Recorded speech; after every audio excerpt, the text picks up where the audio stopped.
across the UK, on DAB+, on your smart speaker, on your smart TV, and on your side. This is Talk.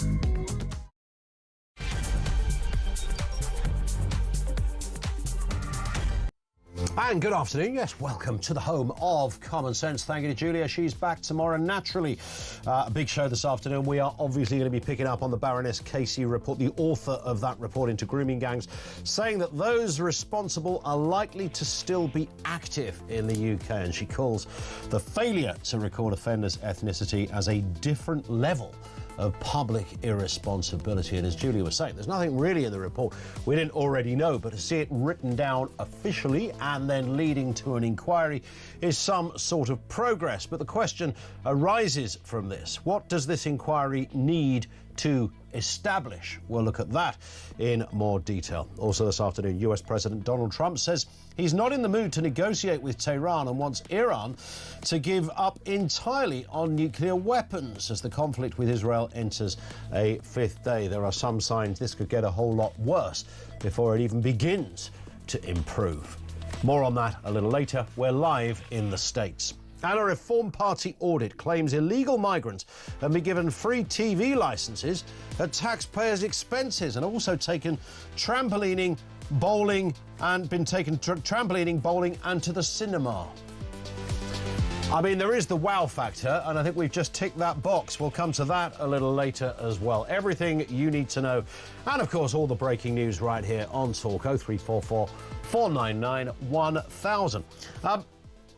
Naturally, I'm sure you will chip in on a variety of kind of angles and tangents to this disturbing story that has taken a couple of decades to get to this stage. It's never entirely gone away, but no one's put the whole thing together in quite the way that we have now, leading to an overarching national inquiry. It's worth reminding ourselves just a little bit of the chronology here, because you've got to go back to the early 2000s. And this was the Labour MP, Anne Cryer. Some of you will be familiar with her back in the day. She was the Labour MP for Keighley. In 2002, 23 years ago, she became the first public figure to speak out against, quote, young Asian lads grooming underage girls in her West Yorkshire constituency. You can only imagine.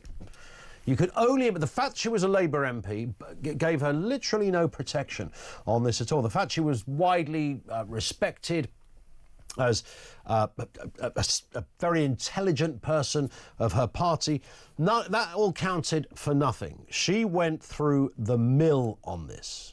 Became a pariah almost in her own party. The far right even attacked her, not congratulated her, because the sense was she's gone very quiet on this. Her home was kitted with a panic alarm. The British National Party accused her of not going far enough to protect white victims. I mean, the list went on. This was a rotten time, but she was the first person really publicly to raise this. Now, interestingly, I'd forgotten about this. In 2004, Channel 4 had a documentary ready to go. 2004. Remember, this is Channel 4, who've always been that slightly kind of lefty, sort of anti-establishment kind of outfit. Wouldn't normally touch something like this, you might think. They had a documentary ready to go on grooming in Bradford, but it was pulled after police warned that it could lead to unrest in the build-up to local elections. The British National Party tried to exploit the film's trailer, which had been already advertised out there. It featured 2 teenage victims in it, but nothing happened, and the documentary wasn't shown. So you've got an MP who said some things, nothing happened. You got a documentary that was made and then pulled.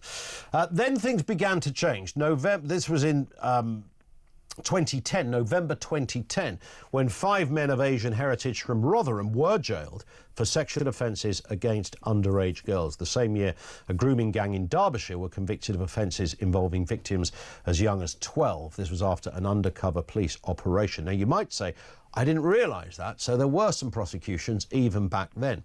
The problem was the lid was kept well and truly on the extent of this, and we know the extent of this was absolutely massive. And it wasn't really until the Times published that explosive investigation by Andrew Norfolk, and we talked a lot about Andrew today, sadly only died a couple of months ago.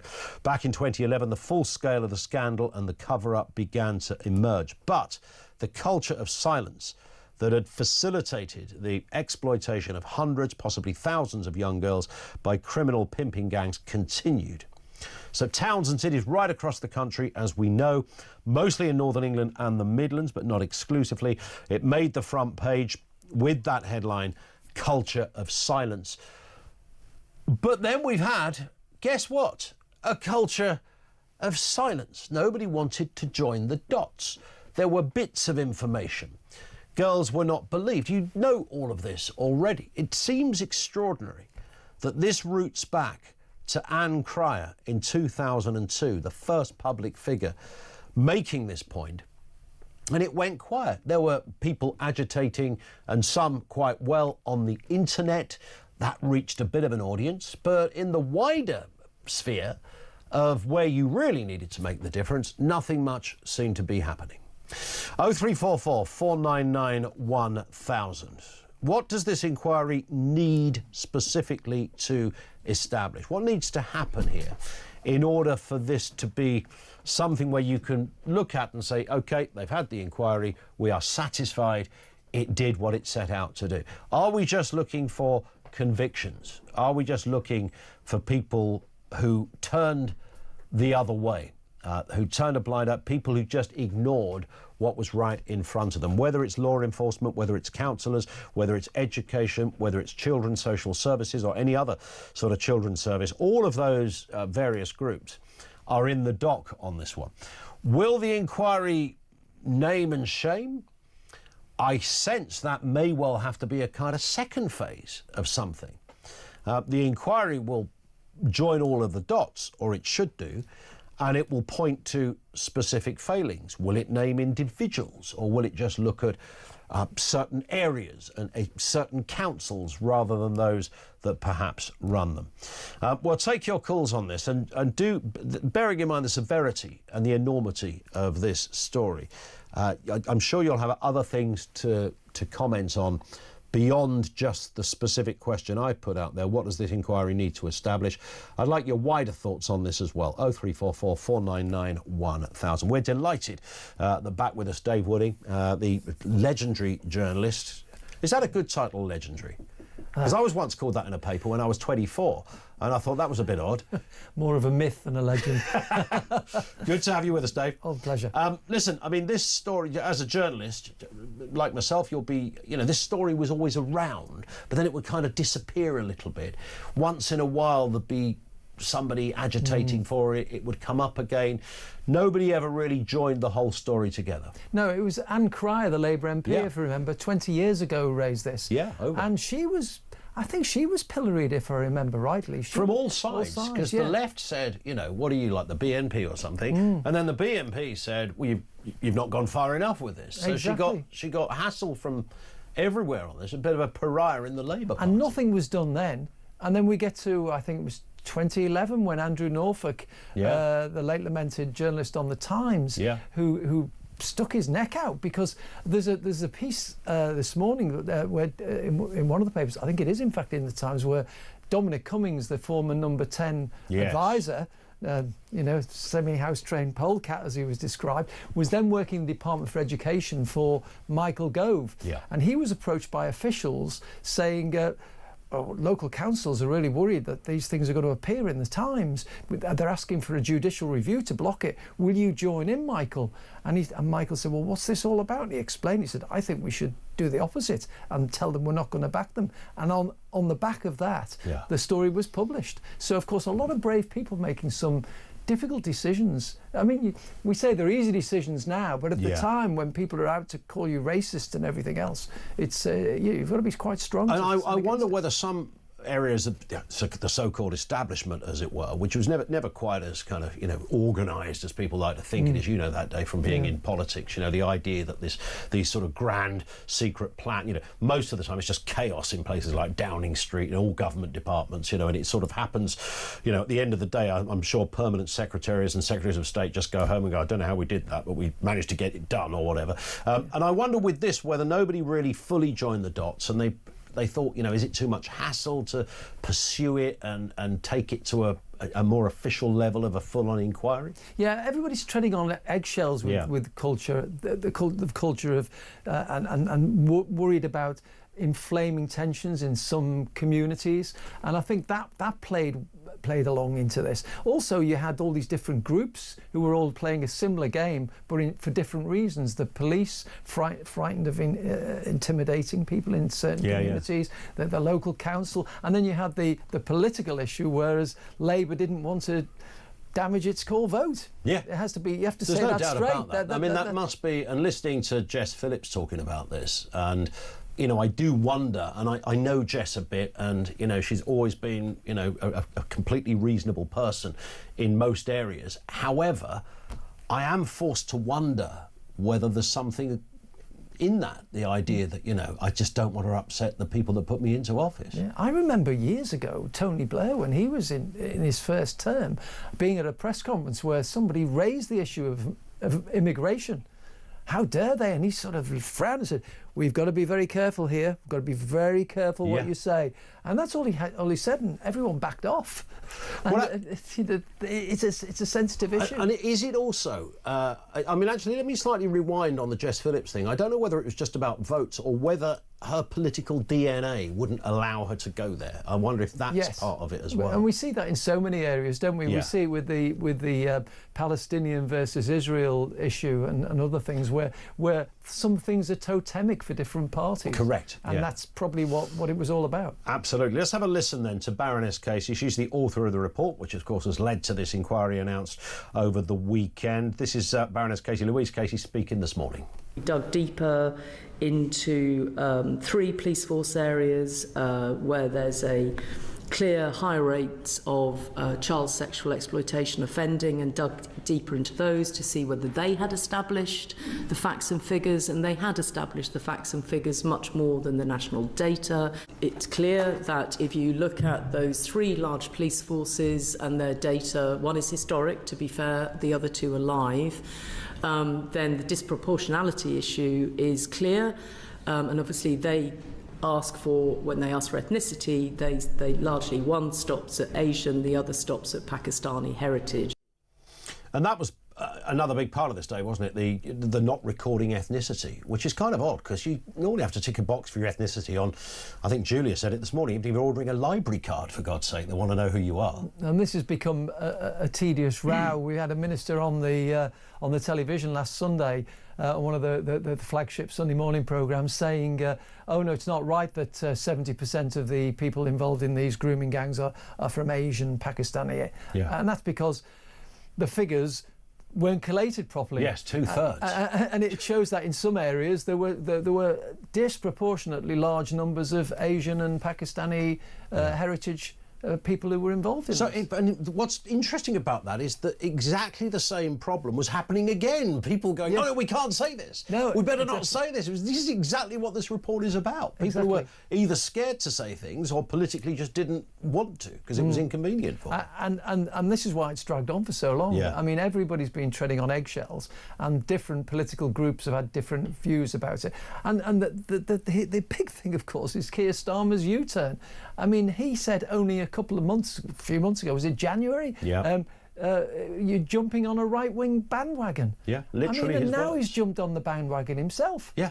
I mean, they were literally his words. It's not even that's not even a version of what he said. That's actually what he said. Yeah. You think what happened there? Or is it just a case of him realising you've got reform nipping at the heels of Labour, which, that wouldn't have been the order of events a year or so ago. You'd have seen it just the Tories they were after. But is it that? Are they thinking if we don't do this now, then, you know, we're going to be scuppered come the next Well, you election. have to think about it, Ian. It really does he believe in a lot of what he's doing? I mean, he's been criticised for his leadership skills, the U-turns. He says one thing, and then when circumstances change, the OBR come along and say it's bad to have the winter fuel payment scrapped. So he U-turns on that. Now he's U-turned and he's laying it all at the door of Louise Casey, saying it's her, we're doing it because of her, not because I've changed my mind. And where is the leadership here? And I think the problem is reform as well is another issue, like you rightly say. Is he doing this because of reform? He's done it on so many issues. Migration, does he really believe that he wants to stop the boats? Because again, he was accusing people who were shouting to stop the boats of being a little bit right-wing. Exactly. And now suddenly he's got all these different strategies to try and stop the boats. He'll be out there in a diving suit next. He's on the channel. Who's that? Oh, it's just the Prime Minister. Just taking the job on himself, maybe. Well, some of the right-wing things Keir Starmer's done, strangely, he's cutting foreign aid to plough into defence, which is the right-wing thing. And there was a government plan to have chemical castration of prisoners, rape, which I think has been piloted as well. Yes, which is again one would lay that at the door of right wingers. You'd think so. Yeah. So I don't know. It's too. But it's not. It seems washing with quite a lot of the electorate who don't. Many people just see this as disastrous. They see the U-turns as weak. You know, sometimes hypocritical, whatever. He's not fair. He never had a honeymoon period, did he, Starmer? No, there is a poll out today which says that his rating after 300 days is minus 33, I think it was. Right. Boris Johnson after 300 days was minus 31, and you know Gordon Brown. Sorry, it's Gordon Brown who's minus 31, and he was going. You know where he was going, to the exit door. I think Boris was about minus 13, 14, around there. So he really is. So he's up there with the best. Negative, yeah, absolutely. I think only Liz Truss. She's not included because she didn't last 300 days. 45 days. They didn't have enough days to measure the failure. Listen, stay with us, Dave. More to come. We'll talk about Donald Trump and what is happening with Tehran. Illegal migrants getting free TV licenses as well. You can't make this stuff up. All of that and more on the way. Keep it here. It's Talk.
You can't try and snipe at the Conservatives for things that weren't our fault. Oh, I mean, I haven't got time. So tell your big mate Donald Trump to tell his big mate Vladimir Putin to stop killing people, then we can solve that problem like that. Are you going to be a net contributor to our society? But are you going to better the lives of the people already here? Well, Miss Rose, I disagree.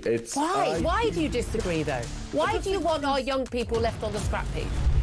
the court's time being wasted laying down a ruling on what is a woman.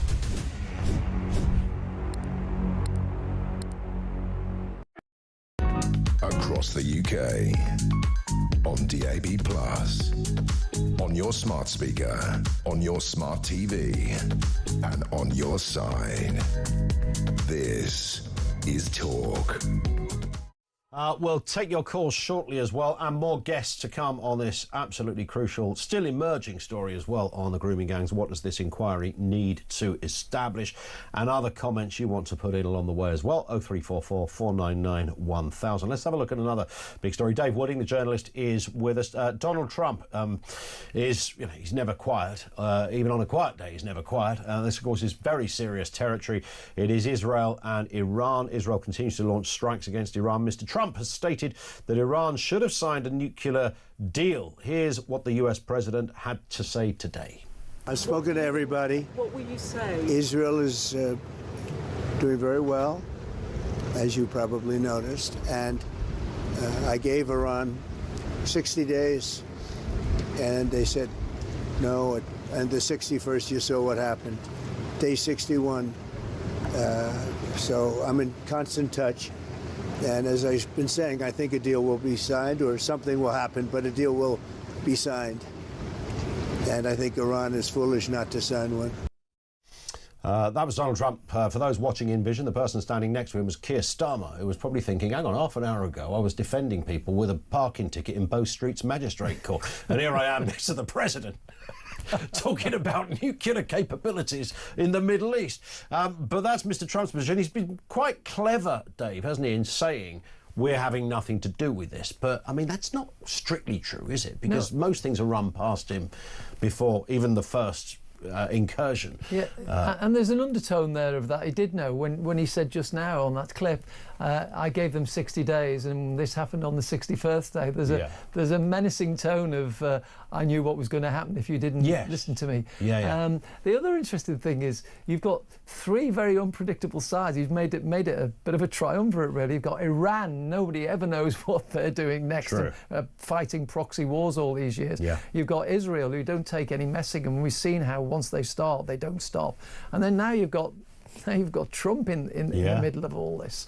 So it's very difficult to predict what any of these will do. It's interesting. I saw, because they're at the G7 in Canada, or they were, well, they all are, apart from Trump, who's now left. I think he just got bored. I don't know if you saw that bit of footage. The Macron clip. Yeah, the Macron. Well, there's the clip when Carney says to him, I thought you asked a lot of questions, and Trump's just sitting there quiet, and Starmer looks at him as much to say, are you going to say anything? And it's just a bit weird. No, it was. And why did he go back? There was a lot of speculation. As I just said, President Macron himself suggested it was something to do with Iran. Yeah. And then he shot him down in flames in a quite robust response. So yeah, we don't know. I think he probably hates that kind of thing. Sitting there, he's never. Whereas I look at the Macrons and even the Starmers, and certainly the Camerons, and who kind of enjoy the sort of internationalness and the whole hugeness of these kind of, and the importance of these sort of events, and they are clearly important. But I think Trump probably couldn't give a hoot, because all the legwork's been done anyway, hasn't it? Yeah. And so, but you always get the sense of, well, he's winging it. He comes out and he just says what he thinks. 100%. He just doesn't plan, doesn't have any prepared statement. I reckon Keir Starmer's been briefed to within an inch of his life before he steps on the international stage. Yeah, I think Trump probably thought, I've got to spend 6 hours in a meeting. I'm not doing that. I'm going to go home. There's golf to be played. Yeah, absolutely. Could be that. Also, this story, a Reform Party investigation has found that asylum seekers are being given free TV licences paid for by the taxpayer. Let's have a listen to Zia Youssef, used to be the chair of Reform UK. He's now in charge of the Doge department. Here he is speaking about the benefits the migrants are getting from British people. Do you think your taxpayers' money should be spent taking asylum seekers trampolining? How about skateboarding? Well, that's what Kent County Council has been up to. They've also been doing trips to the cinema, trips bowling, and crazy golf, all out of the asylum budget. Well, Kent County Council, of course, David, is now a reform-led council. It's also, I think, it's the biggest council in the country as well. It's pretty massive there. It's got a huge debt as well. They're going to turn things around, and this is on the back of that. They're going to try and doge their way around it. I mean, they are limited in what you can do at a local level, but this is the kind of stuff they're uncovering. Well, these figures just dress into what we already know. They're not huge figures, I have to say. You know, paying the licence fee, I guess that'll be for these houses of multiple occupation, because I mean, if they're staying in a hotel, that will all be paid for by the hotel. You'd think so. But I would thought it would be these houses of multiple occupation where they're paying for their TV licence. So not a lot of money here and there, and trips to. You sort of say, well, a trip to go trampolining, keep them busy, keep them out of mischief. Yeah. Send them to JD Sports and buy them some new trainees. You know, that sort of thing. Is that what? You wonder what's happening. But again, this all dresses into the stuff we already know. £1 million a week being spent on human rights lawyers. Using legal aid to mount endless appeals to stop them being deported. The £480 million given to the French who stand on the beach with their arms folded and watching them sail off across the channel. Then you've got all the other things, the hotels, £4.7 million a day to put people in hotels. All these costs are all mounting, and this is just another layer of expenditure on this crisis, and it's never ending. But it is going to become reform's big kind of point, isn't it? That, you know, you vote for us and we get rid of the waste. You know, we'll cut all that nonsense, whether it's this or whether it's other areas, you know, the vol-au-vents 10 times a month, council bashes, or, you know, that lovely bit of artwork that cost 130 grand that was shipped in from Milan to sit there in Ashford Borough Council's foyer, you know, that kind of stuff. Those stories are great waste. I mean, I cut my teeth on waste stories when I was a young kid on a local paper. I was in a council called Knowsley Council up near Liverpool, and there was the local union rep. There was a guy called Derek Hatton who was friendly towards me then, because he wasn't the Liverpool City Council leader who was getting the stick, but he was forever giving us stories about, you know, the new carpet given to the chief executive and all this sort of stuff. And they're great stories because people pay in their council tax rates as they were back then, and people like to know it's well spent. And council tax is going to go up. We know that. It's going to go up 5-6% this year. It's quite funny. You mentioned Degsy, as we used to call him. But he liked a bit of civil service himself, didn't he? Yeah, he loved a bit of fine wine. Oh, he did. And smart suits, those shiny suits. Yeah. He was because he worked at the original Talk Radio for a bit. He did. Yeah, our former boss, who you worked for, you know what I'm talking about. He brought him in, and he was a very, he was a raconteur, wasn't he? He was a very seductive character. He was great company, but he always had a story, anecdote. Degsy's Midnight Runners was one of the headlines we did when they put the city council into bankruptcy at 11 o'clock at night, and I said, well, we'll add an hour and call it Degsy's Midnight Runners. That's brilliant, and it was all around that, wasn't it? The Kinnock's brilliant speech of, you know, a Labour council, you know, handing out redundancy notices in taxis. I wrote that story about the taxis. Did you? Because some friends of mine had got brilliant. And we rang the local taxi firm, and they confirmed it, and then I was really quite pleased as a young man. A couple of days later, Kinnock picked it up and went with it. Yeah, it's great. And they were all walking out of that conference, weren't they? Yeah. And a Labour council. A Labour council. The grotesque spectacle of weird, because you say what you like about Kinnock, but he was great at delivering a speech, wasn't he? We've played that before on the show. Looking back on that, I know it's a long time ago, but we had a press conference in Liverpool, and Derek Hatton had said, "No, Labour." Kinnock was visiting Liverpool, and he said, Kinnock's going to give us the full backing. He's backing what we're doing. And I'm going, what? He's backing them all? Yeah, we've got full support for it. We're not prepared to go down the road of cuts in jobs and services. Out they went. We all wrote the story. And then we went to, Kinnock came and saw us all about 5:30, 6 o'clock, just before he was going back to London, gave us a press conference, and we said, well, why are you backing Derek Hatton? He said, what? He said, well, you said Derek Hatton said you're backing them. I said no such thing, and you could see the anger in his face. He then came out with a statement, and that was when it was all off. All bets were off, and we had to rewrite the story about 6 o'clock, 7 o'clock, because that's the whole story. I can imagine Hatton saying that he's backing it. That's exactly how he rolls, wasn't it? Listen, Dave, we've hit the clock, but good to see you again. Good to see Dave Wooding with us here on the programme. Over to you shortly. 0344 499 1000.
across the UK.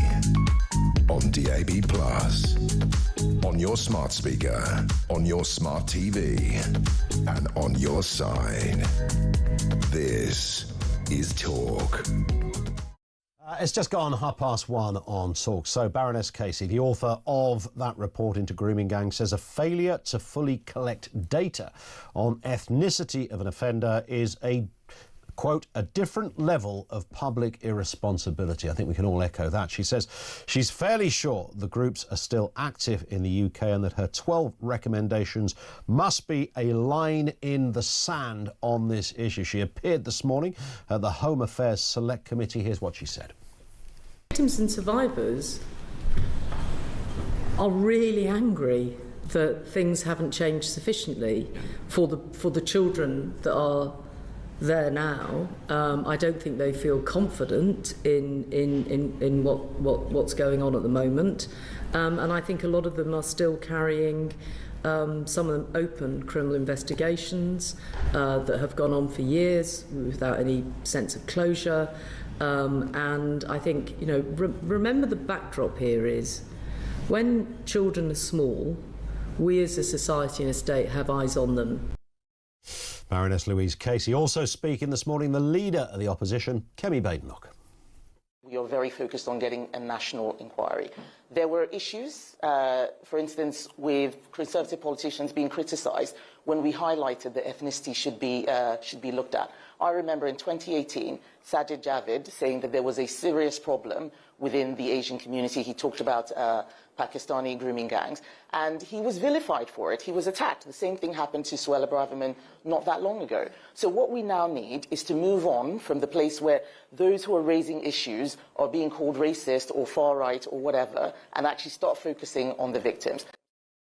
Well, in a moment, we'll speak to Samantha Walker-Roberts, a grooming gang survivor, and also Lucy Marsh from the Family Education Trust. First, Martina Bett, political correspondent over there at The Sun. Martina, good afternoon to you.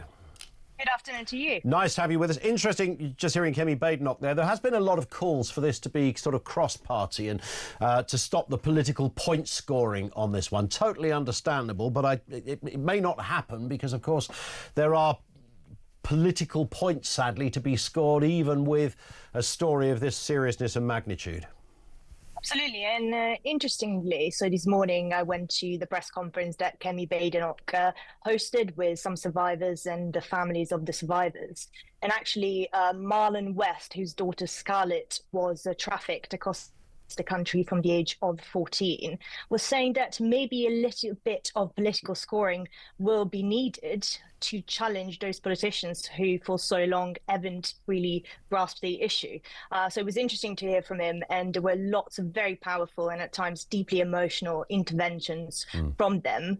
And some of this, it seems, Martina, that there is a sort of political view from some, and I guess it would be typically on the left, and that's an objective comment on this, that can't quite get their head around this. It's not territory they're particularly comfortable with. The idea of even uttering the word Pakistani in this context, they're uncomfortable with saying that. Even as recently as yesterday, I saw some commentators and politicians still in some sort of level of denial, certainly over this business of ethnicity not being recorded, and therefore extrapolating from that, well, we can't say, though, who these people are then because we don't know. But of course we do know, it just wasn't recorded.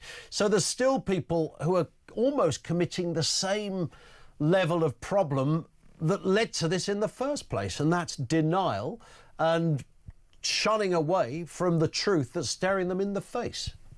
Absolutely, and I think Baroness Casey said it really clear yesterday in her report and then in the subsequent interviews she's given. Quite interesting, there's another part of the report that I don't think has been picked up enough. And when you talk about these denials and trying to shy away from what the truth is, and it's that I think the Conservatives this morning made that point, that they think the grooming gangs is not just a criminal and social failure, but it could be a border security risk as well. You know, Baroness Casey in her review revealed that a significant number of live police investigations into grooming involve asylum seekers and foreign nationals. Yeah. And, Kemi Badenoch said this wasn't about justice, it goes beyond the criminal justice, and it could be about border control too. Shadow Home Secretary Chris Philp went further, pointing out that this year has been the highest number of illegal channel migrants on record.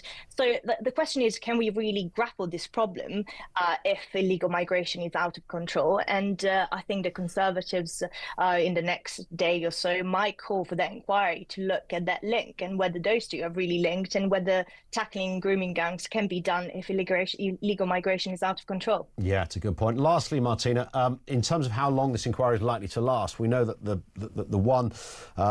the Alexis Jade report took 7 years. It's already been said it can't be something that's that long, but it's not going to be 7 months either, is it? No, well, the Conservatives said that it should be done within the next 2 years. I know that the Labour government doesn't want to drag this long either. But even the survivors this morning said they don't think it doesn't go far enough, and they've raised the point that they haven't got trust in this inquiry one bit, and they want to see this inquiry restoring trust for survivors and victims. So that must be done properly. But you're right, this thing should be done really quickly.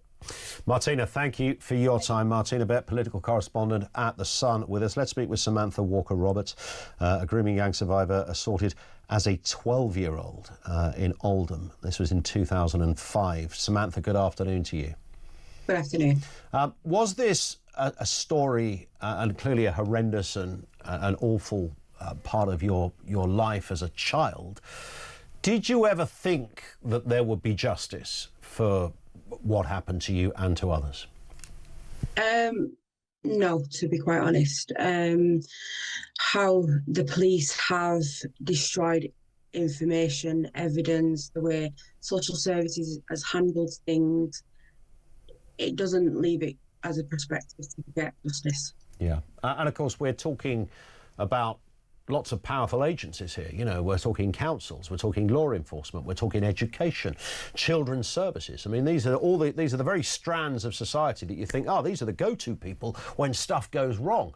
But as a victim of this, the very opposite happened.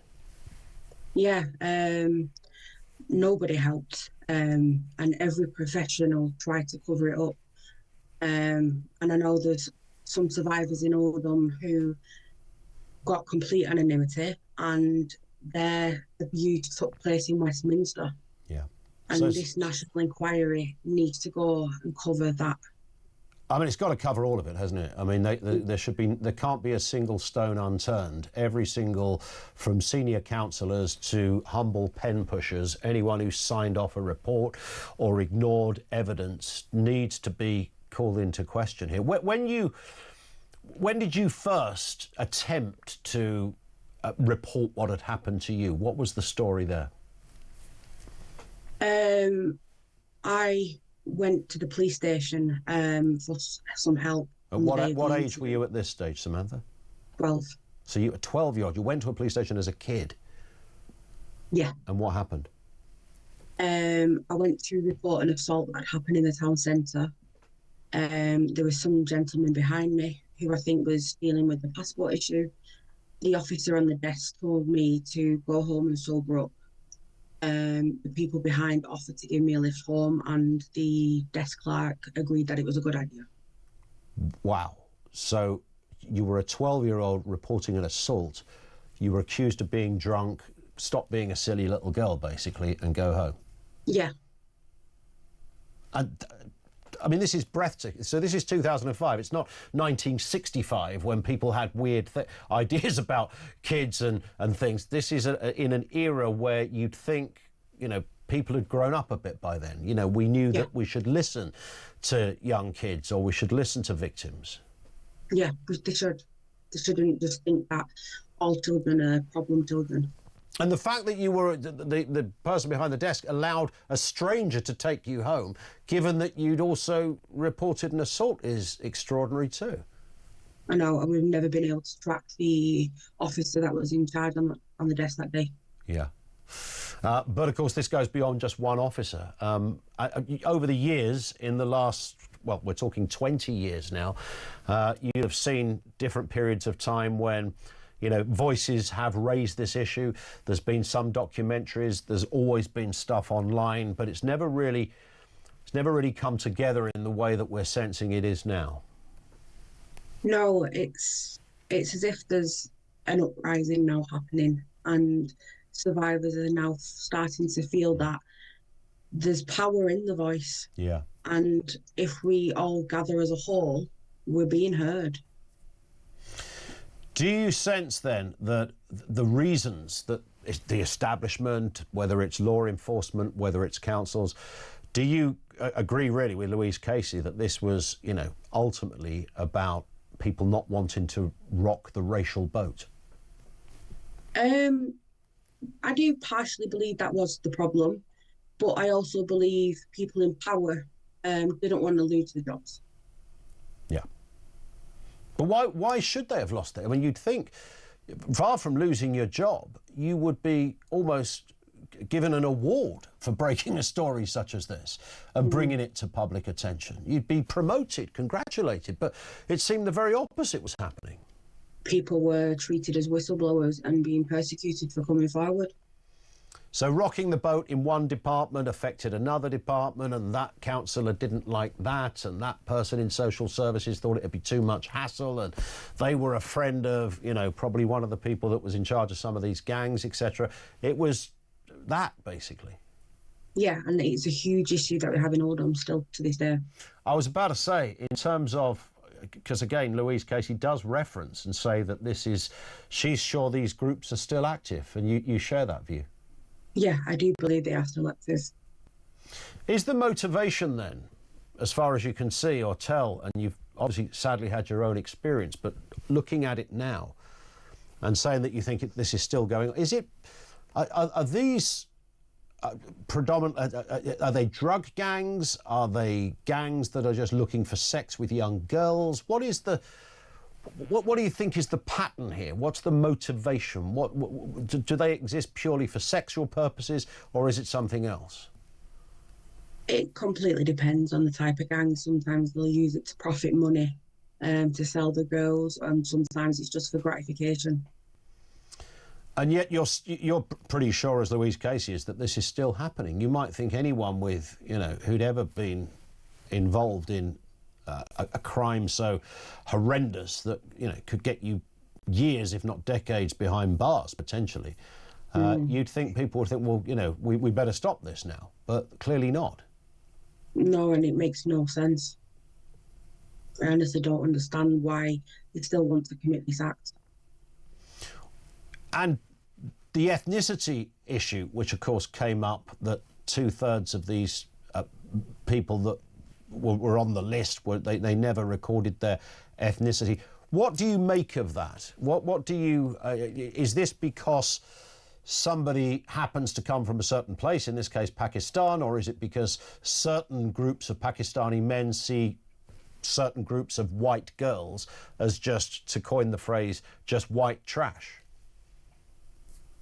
I think statistics are important, and if each town that was rife with grooming had a statutory local inquiry, then that all could be fed into the national, which could then look at trafficking and get proper statistics. But on the same token, it's not about race. Any offender is an offender, no matter what.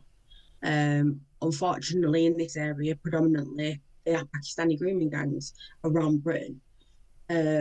But if you're talking about sexual abuse within the family home, that is predominantly white. Indeed, absolute, nobody disputes that. But this particular case, of course, is about grooming gangs, and the reason it's prominent is not just because of the industrial scale of it, it's because of the involvement in other areas like councils, like law enforcement, like education, like children's services, which brings it into a kind of almost a different sphere for study and hopefully criminal action. Yeah, I completely agree. There should always be criminal action in any point of this. You wrote a book on this called Undefeated, and was the purpose behind that really to I don't know, was it to put a message out there? Was it so that others would learn lessons? Was it, partly an exercise for your own, your own mental health to get the story, if you like, committed to paper? I did it for awareness more than anything. I've gone through a lot in my life with the attacks and being prejudiced by the council, being punished by them, being silenced to the extent of involving themselves with my children.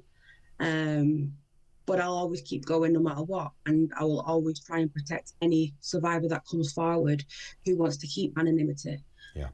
So from that, we've created a charity called Undefeated on Facebook, and we are going to provide support and anonymity so anybody who wants to come forward can be reassured. It's called Undefeated. You'll find it on Facebook. Samantha, thank you very much indeed for your time. I wish you lots of luck with continuing to advance this horrendous message to young victims out there, and perhaps, well, one lives in hope, a message to potential perpetrators. Undefeated is the book by Samantha Walker-Roberts, the voice you just heard. Let's bring in Lucy Marsh from the Family Education Trust. Good afternoon to you, Lucy. I mean, it seems extraordinary just talking about the plight of young girls, that a 12-year-old could turn up at a police station. So what if she had a few drinks? You're not meant to drink at 12, we all know that. But the first thing you would imagine the copper behind the desk or the civilian behind the desk would do is have a duty of care for that person, rather than saying, you're a silly little girl, stop all this nonsense about being sexually assaulted, and the bloke behind you in the queue can give you a lift home. I mean, man alive, you can't make this up. I know, it's horrendous, and it shows the state of affairs in this country that this has been going on for so long.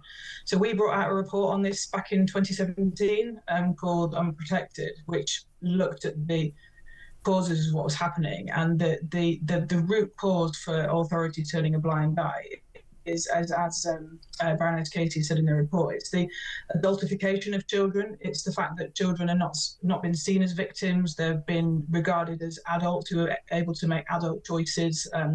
Girls as young as 10, 11 being told that they've made the lifestyle choice, being actually called in social service and police reports, being labelled as child prostitutes. Yeah, and, which is an impossible situation, right? You can't be a 10-year-old prostitute. Absolutely. Of course you can't be a 10-year-old prostitute. The problem is, and this is something that obviously has been looked at in the recommendations, is that there was a problem in this country with the age of consent. So the age of consent is 16, but it's not being seen like that by the police and actually by the Crown Prosecution Service and social services. There's this sort of acceptance within this country, within authorities, including the NHS, that children aged 13 to 15 can consent to having sex. So it makes the age of consent completely meaningless if all of the authorities say, well, actually, it's harmless, it's just kids experimenting, but it allows this sexual exploitation and abuse. But this is nonsense, isn't it? I mean, this is not a little foggy area when the girl's 15 and her boyfriend has just turned 16. This is, those scenarios exist all over the place every day of the week, and we all know that. This is about 40-year-old men and 12-year-old girls. I mean, goodness me, what does it take for someone to go, clearly there's no consent involved in this? I know. Well, it's the fact that there's this area of confidentiality. At the moment, if you look up on the NHS sexual health services, a girl as young as 13 could go to a sexual health clinic and could ask for contraceptive, could even have an abortion, and it says, we will not tell your parents if you don't want us to. So it has created this area where actually parents don't know what's going on, and if the child says that she's consented, they say, oh, it's fine, it's all fine, because you're in love, you're consented, and there's no professional curiosity that this shouldn't be happening. And we would go further to urge the government. They've actually got to look into this, and this has got to be stopped. If the boyfriend model is a well-known method of grooming, of getting young girls basically to believe that they're in a relationship, and even a boy the same age. As we've seen this in Channel 4's documentary, that a boy the same age can then actually pass them on to older men. So we can't just say that it's, oh, well, it's just kids the same age as experiment. No, because it's a conduit to a bigger problem indeed. Lucy, thank you for your time. We will speak again soon, I'm sure. Lucy Marsh from the Family Education Trust. Do Google them. They promote research and education on family welfare and that impact of sexual abuse, sexual behaviour as well. Thank you to her. Thank you to our previous guests too. Over to you shortly. 0344 499 1000.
So unable to look and sound normal, to look and sound as if he understands why it is that so many voters feel so frustrated, feel so betrayed, feel so let down. He just doesn't seem to get that. He seems to exist in a kind of bubble of, you know, hashtag be kind politics, the condemnation and smearing of anyone to the right of where he is.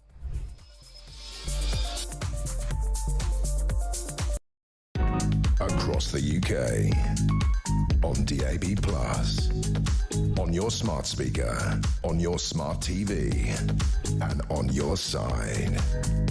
This is Talk. This one comes in from Graham Johnston. I think this is like the message of the day so far. This is referenced the unearthing of information that by Reform UK that Kent County Council have been sending illegal migrants to trampolining and bowling and all sorts of fun days out. Graham says Kent County Council could give the migrants a day trip to Calais. It's very...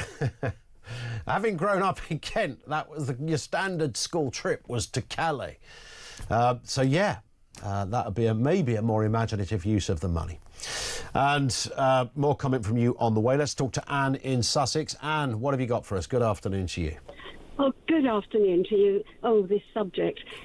You know the words, evil flourishes when men of goodwill do nothing. Yeah. Well, for decades and decades, the men and women who could have done something have done nothing.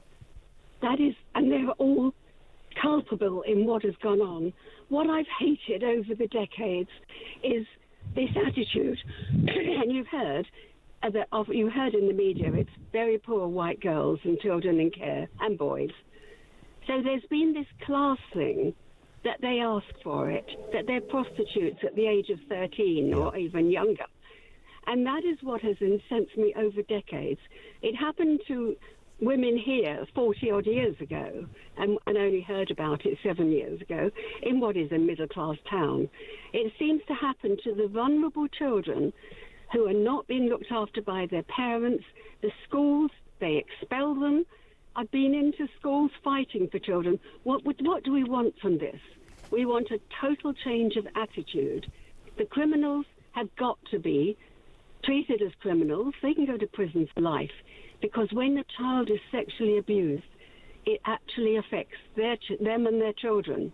It affects whole families. Yeah. And I can tell you, I've sat with people who've been through it as children, and they've cried in my arms, and we do not offer enough help. Our psychiatric mental health is often the result of being abused in one way or another as children. It's costing the nation a fortune. Yeah. Let's spend it where we should. 100%. And thank you very much indeed for that. Misha says, you don't have to keep emphasising that these are Pakistani men. We all know that. We all get it. Well, there's no real emphasis on that other than the actuality. There are some apparently not Pakistani, but I think broadly speaking. Conversely, Jonathan says, you are guilty of what you describe. You repeatedly called, past tense, Asian and even criminal pimp gang. I don't think I've ever used the term criminal pimp gangs other than when quoting, which I think earlier was said by, I can't remember who it was who said, but I was, if I said it, I was quoting somebody. I've never used that term in my life. You are doing the bidding of the Muslim Council of Britain, who are as guilty as anyone of the cover-up. They are Pakistani Muslim rape gangs. Yeah. I don't think anyone's in denial of that. You can throw religion in there if you want. Some do, some don't. The report looks at nationality more so than, I think, religion. But we'll see what the inquiry does. But I don't have a problem with that. I think Jonathan might have been on the source. 0344 499 1000. Now, the question we threw out at the beginning, what does this inquiry need to establish? What is it you really want from it? I think we can sense what some people really want from it. I thought the bit that was missing in terms of illegal migration happening now and how that feeds into this. Hadn't really thought too much about that, but the journalist Martina from The Sun mentioned it a little earlier as well. Comments on that and more calls and comments from you on the way. Right now, 2 o'clock, let's get the latest news headline.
Across the UK, on DAB+, on YouTube, on the app, on your mobile, the home of common sense. This is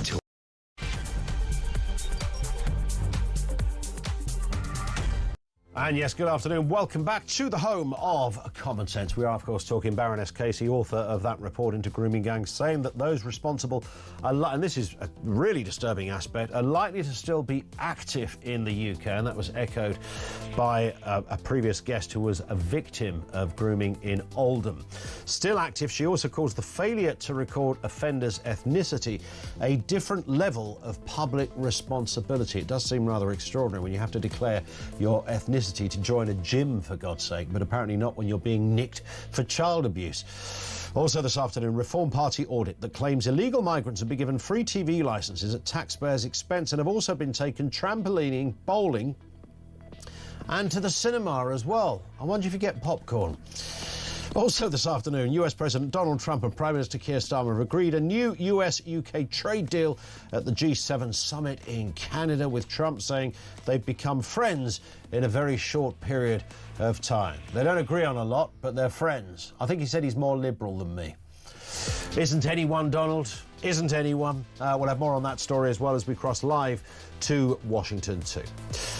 Everything you need to know, all the breaking news right here on Talk 0344 499 1000. This comes from Mark in Selby, who says, Ian, Labour are learning two valuable lessons since yesterday. One is that once the can of worms has been opened, the lid cannot be put on so easily. And two, when you're in charge, like it or not, you have to make difficult decisions for the good of the many, not the wants of the few. I bet my bottom dollar Keir Starmer will introduce some damage control. However, this issue is gaining pace now and cannot be steered into a politically favourable way. This is a boil that needs lancing, so suck it up, Buttercup Keir. Take the pain and do the right thing for victims. If not, you will never be forgiven. It's interesting Keir Starmer has only been there less than a year. And, of course, the previous government did instigate an inquiry. It went on for 7 years, but it wasn't specifically on grooming gangs. Do you trace it back even further? It was Anne Cryer, we mentioned, the previous Keighley Labour MP back in 2002, when Labour were in power. Is it the time for finger-pointing? Charlie Rowley is with us, the political commentator. Always good to see you, Charlie. Thank you for coming in. There is an element to this that people will politicise it. It happened under this government or this council, whatever. Is that relevant to this? Who was in charge? To a degree. I think everybody has to take a certain amount of responsibility. But I think the cheap political point scoring does nobody any favours, and I think the complete lacking of accepting who is responsible, multiple governments, multiple ministers over a long period of time, but the lack of humble pie, I think, on behalf of this particular government to say, when they were told repeatedly, you should have a national inquiry, they just sort of waved away and said, no, you shouldn't. You're jumping on the bandwagon of the far right. How dare you raise these concerns again? It can just be done and nipped in the bud at a local level, nothing to see here.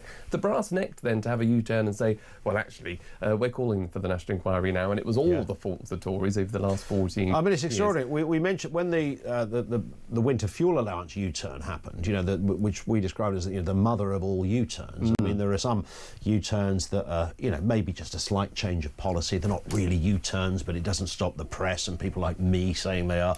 But the winter fuel thing was, a bonanza of a U-turn. And then this. This is the reason this, as you just rightly said there, Charlie, is so or should be so uncomfortable for the government, is that not just that they've changed their mind, but against the backdrop of what they said, the bandwagon of the far right. That's not paraphrasing Keir Starmer. That's literally what he said. Exactly. That was a quote from the very, very top. Yeah. And you had, David Lammy, who was accused of once saying, when Sajid Javid was trying to raise this when he was the Home Secretary, that again, that was just pandering to the far right. You had people on other shows, Lucy Powell, the a woman around the cabinet, I've forgotten her role now, Work and Pensions. On another political show, calling out someone for playing that dog whistle politics. Dog whistle politics. All of these cabinet ministers, around the cabinet, have been dismissing this right up until yesterday, when all of a sudden, oh no, we need a national inquiry and it's very important, and we're the ones to really take ownership of this. I mean, I think it's totally disingenuous to say that nothing had been done over the last 14 years, because there was action that took place. What didn't happen over the last 14 years under the previous government, in my humble view, is that because there were so many Home Secretaries and chopping and changing of Prime Minister and Leader, when you come into that office as Home Secretary, you haven't got any consistency or continuity, and different priorities take over, such as the small boats crossings. That's not an excuse, by the way. That's just a justification, I think, why people hadn't gripped it. So it hadn't been gripped. Is the charge that I think should be labelled at the previous Tory government. But to say that they did nothing is again wrong, and that goes back to the political point scoring. Yeah, indeed. And there were court cases. 2010 there was a court case in Rotherham. 5 men of Asian heritage, this is, I'm quoting again here, were jailed for sexual offences against underage girls. The same year, a grooming gang in Derbyshire were convicted of offences. But nobody, it seemed, joined the dots up. Now, whether it was just too big for someone to kind of get their head around. I remember David Blunkett telling me that when you become Home Secretary, you essentially do a PhD in international terrorism in 24 hours. Then you do one on immigration in 24 hours, and you're suddenly bombarded with all of this. And whilst all of those things are really important, to try and give the right time and get all the information needed is quite tricky. So this was particularly sort of splintered. It had many tentacles, from children's services to police to local authorities to councillors. You know, where do you start? Where do you start with that? How do you join that up? Which is what really, I think, we asked the question, what does this inquiry need to establish? And I suppose it's joining the dots of this. What went wrong from an establishment point of view, as well as, of course, you know, the issue of the victims, which is a given, but the cover-up of it. That's the point, isn't it, here? Totally. And even you had Dominic Cummings on the airwaves yesterday saying that right back in 2010-11, you know, when he was in the Department for Education advising my old boss, Michael Gove, the issue of Rotherham came up. A journalist wanted to report about Rotherham, and the council were taking out a judicial review, which civil servants within the Department for Education, it was alleged, went to Michael Gove and said, oh, you know, you should, you know, back them so, you know, the story doesn't come out. Well, he obviously rejected that, rightly so. But why has it taken so long for those stories, those individual cases, to rise to the surface, to be what lots of people had been talking about, and articulating the issue as in its maximum impact as what it's had today? It's because if you did raise the topic, you were accused of being racist. That's exactly what Louise Casey found in her report. That seems to be central to all of this, doesn't it?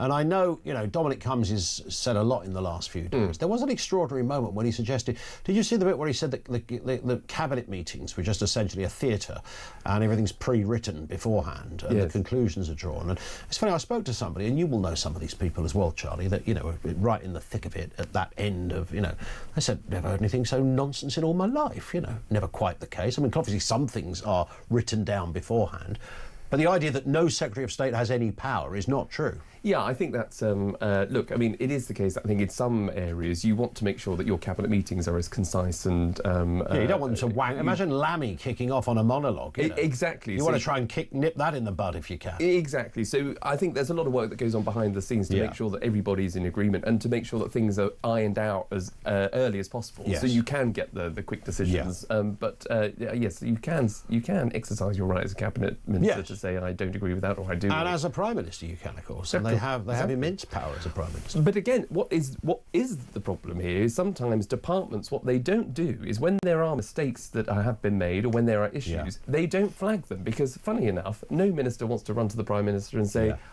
there's a problem here, or I've unearthed an issue. You want to be able to tackle it yourself. You want to be able to say, I've got a handle on it. So when you have this big expose of an issue like this case, you know, there are people covering their own backs. That's why for so long people were asking for a national inquiry, because local councils and council leaders that might have been involved in part of a cover-up or asking for there not to be a national inquiry because they were in cahoots with the social adult services or children's services or the police or whatever, they were part of the cover-up. So, you know, you need to expose these people. You need to shine that torch under the bonnet. Of course. And stop nowhere. What seems to be, I think what some people are looking for and suggesting is that, so let's say Council A has a problem. Some people flag it to some councillors.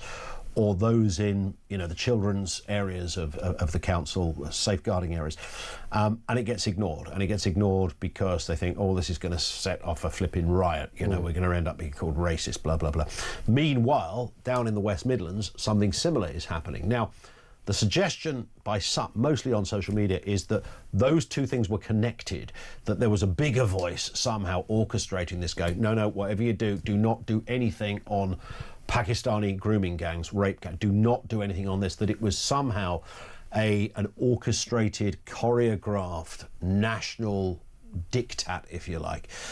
I don't imagine that's probably going to be the case. I know it might feel like that, but that's what this inquiry, of course, will establish. I mean, maybe it will. Maybe they'll say, oh, actually, as it turns out, yes, the children's minister back in 2001 said this, and that's why they all acted as they did. No, I think there's an element of truth in that, because I think if you go back to, as you were saying, sort of 2002, these might have been one or two people now sort of sounding the alarm that something's happening in Rotherham or something is happening in my area.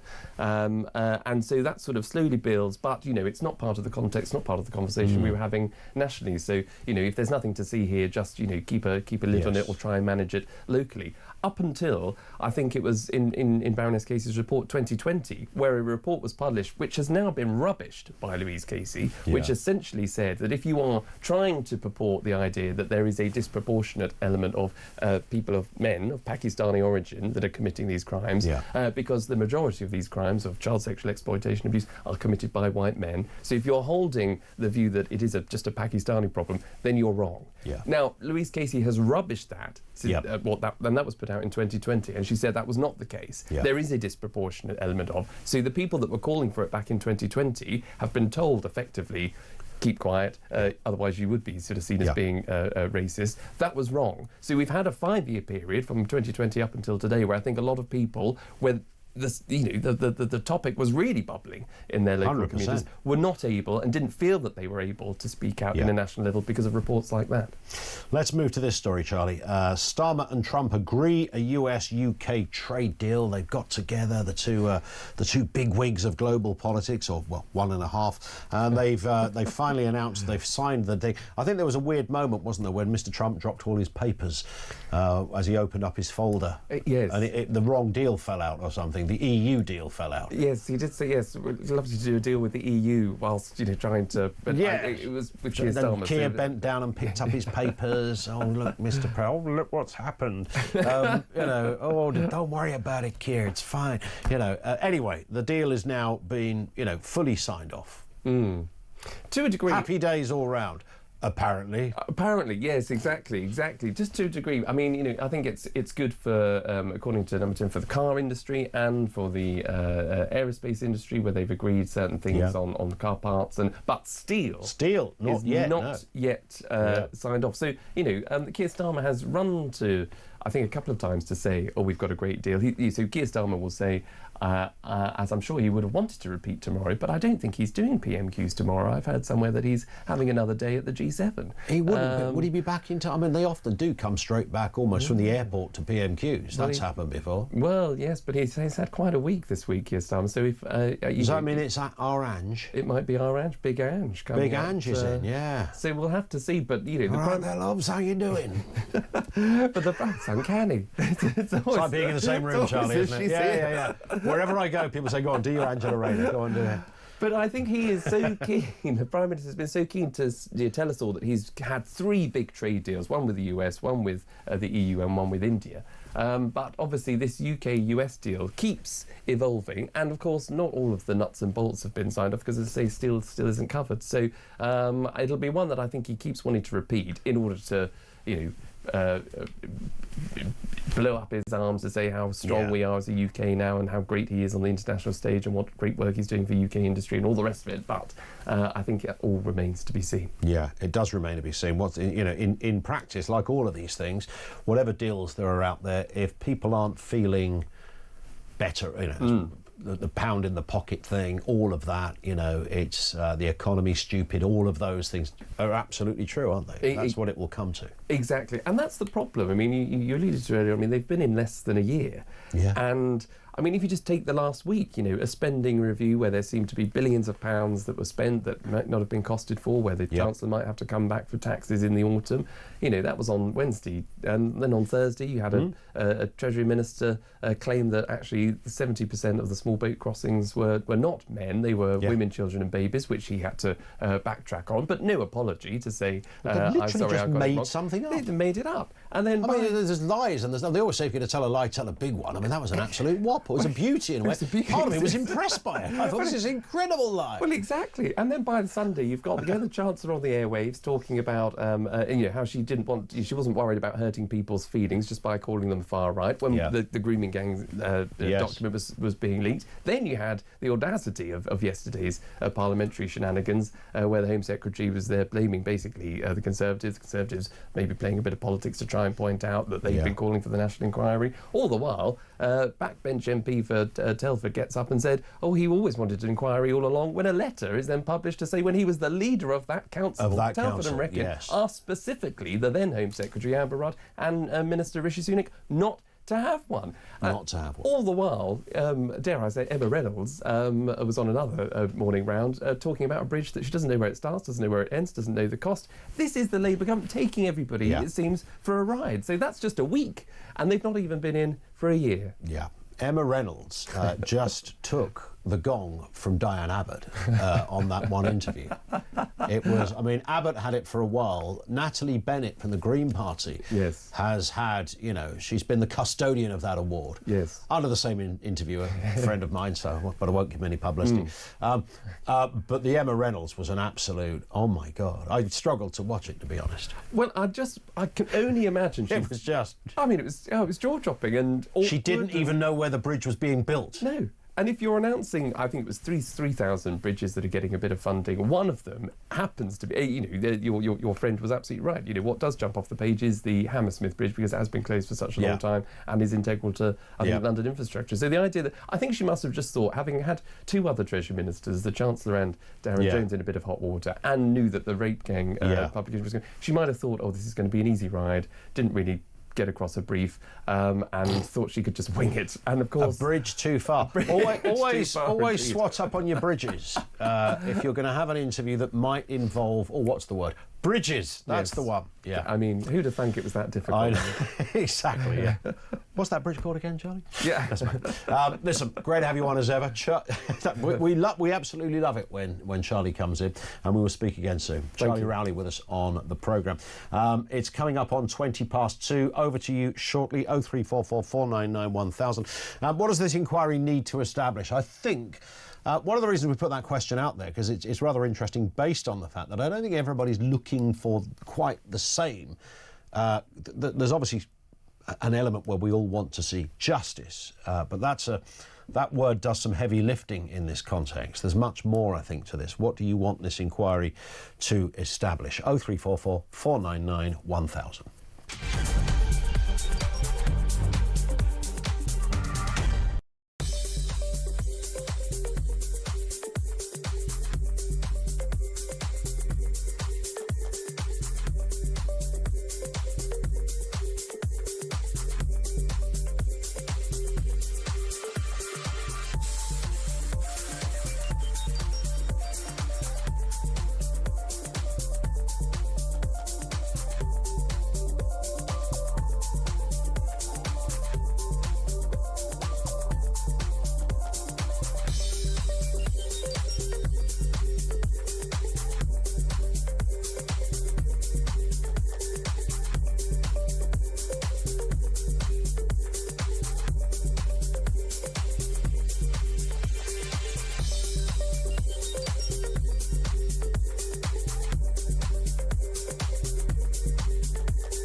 was debating on Sunday with a Northwest Labour MP, and I was challenging him to use the word Pakistani.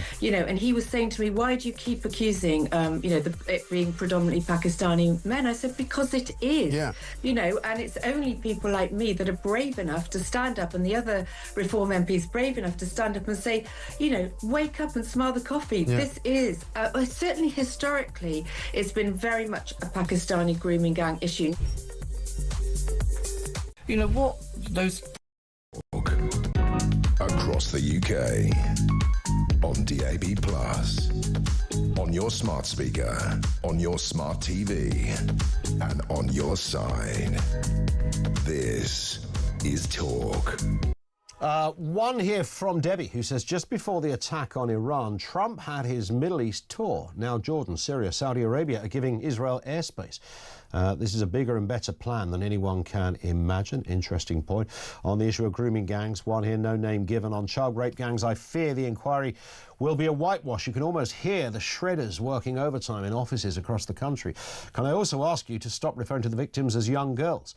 They were children. Calling them young girls is like sanitising it. I have interspersed the word children on probably more occasions than most, but you make a completely reasonable point. If you're 10, 11, 12, even 13 or 14, you are still a child, and if you're 15, even 16, you're still legally recognised in the law as a child as well. It's a fair point. And this one from Smudge, who says, if we are buying the boat people TV licences, then we must also have supplied them with TVs and probably PlayStation consoles. Can you tell me what government department I need to apply to for my free equipment?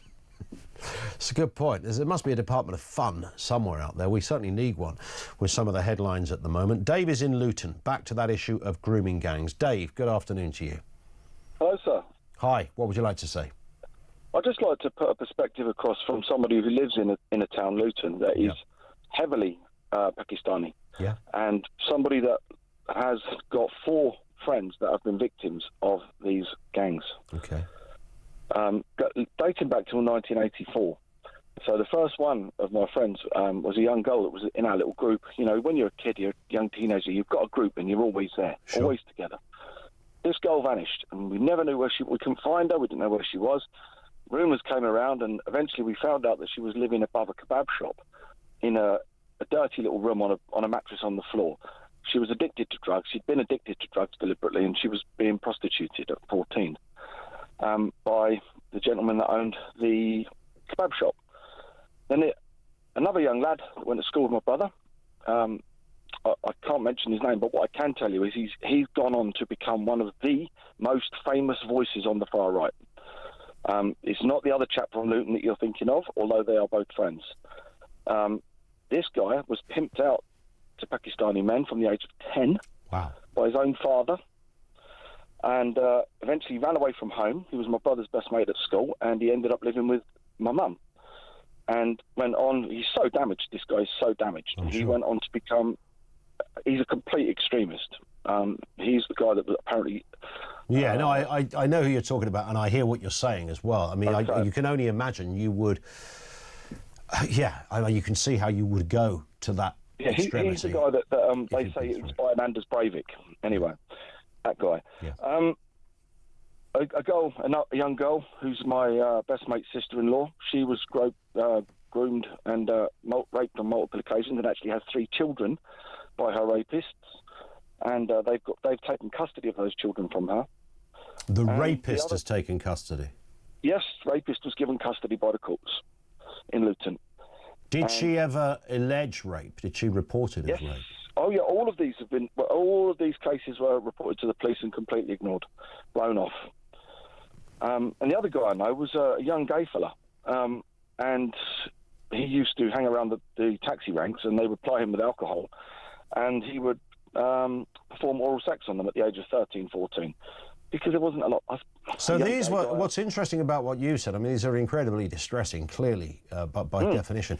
But you mentioned 2 males and 2 females there, and although it has been that has been flagged before, but not very often, right? And you often just hear about female victims, but not so often about male victims. But 100%, that is also a story. And what's also interesting, Dave, and you're right, Luton has, you know, been referenced by people in the past, but doesn't come up as often, does it, as Oldham or Rotherham? And yet here you are as one person. You've just named 4. I'm sure you could name other stories that you know of, just in one small town, smallish, if you take my point. Well, I've always said that when the grooming gang scandal blows up in Luton, it'll be the biggest one. It's absolutely enormous. It's going on right now. I mean, I work somewhere that I have access to knowledge about this, and it's going on right now. Unbelievable. You would think, I mean, I don't want to defend anybody here, but you'd think that those that might have an interest in doing this would not be doing it now because of the opportunity or the chance of getting caught. But I suppose with most criminals, they don't bank on getting caught, right? I think as well that my opinion, this is totally my opinion, you know, I might be completely wrong on this, but it's so institutionally cultural, this behaviour. These guys go to mosques and they're told by their imams it's okay to do it because they're not Muslim. It's fine. They're just sheep or they're just goats. You fill your boots. It's almost like the run Springer that the Amish have. You go out and you fill your boots with white kids until you. How many? I mean, look. The only thing I'm going to say onto that, Dave, is that when I've interviewed, and I was listening this morning to lots of Muslims talking about this. Now, unless they're all telling lies, but you know, educated young women saying, look, you know, if anyone thinks we're not as outraged as anyone else, you're wrong.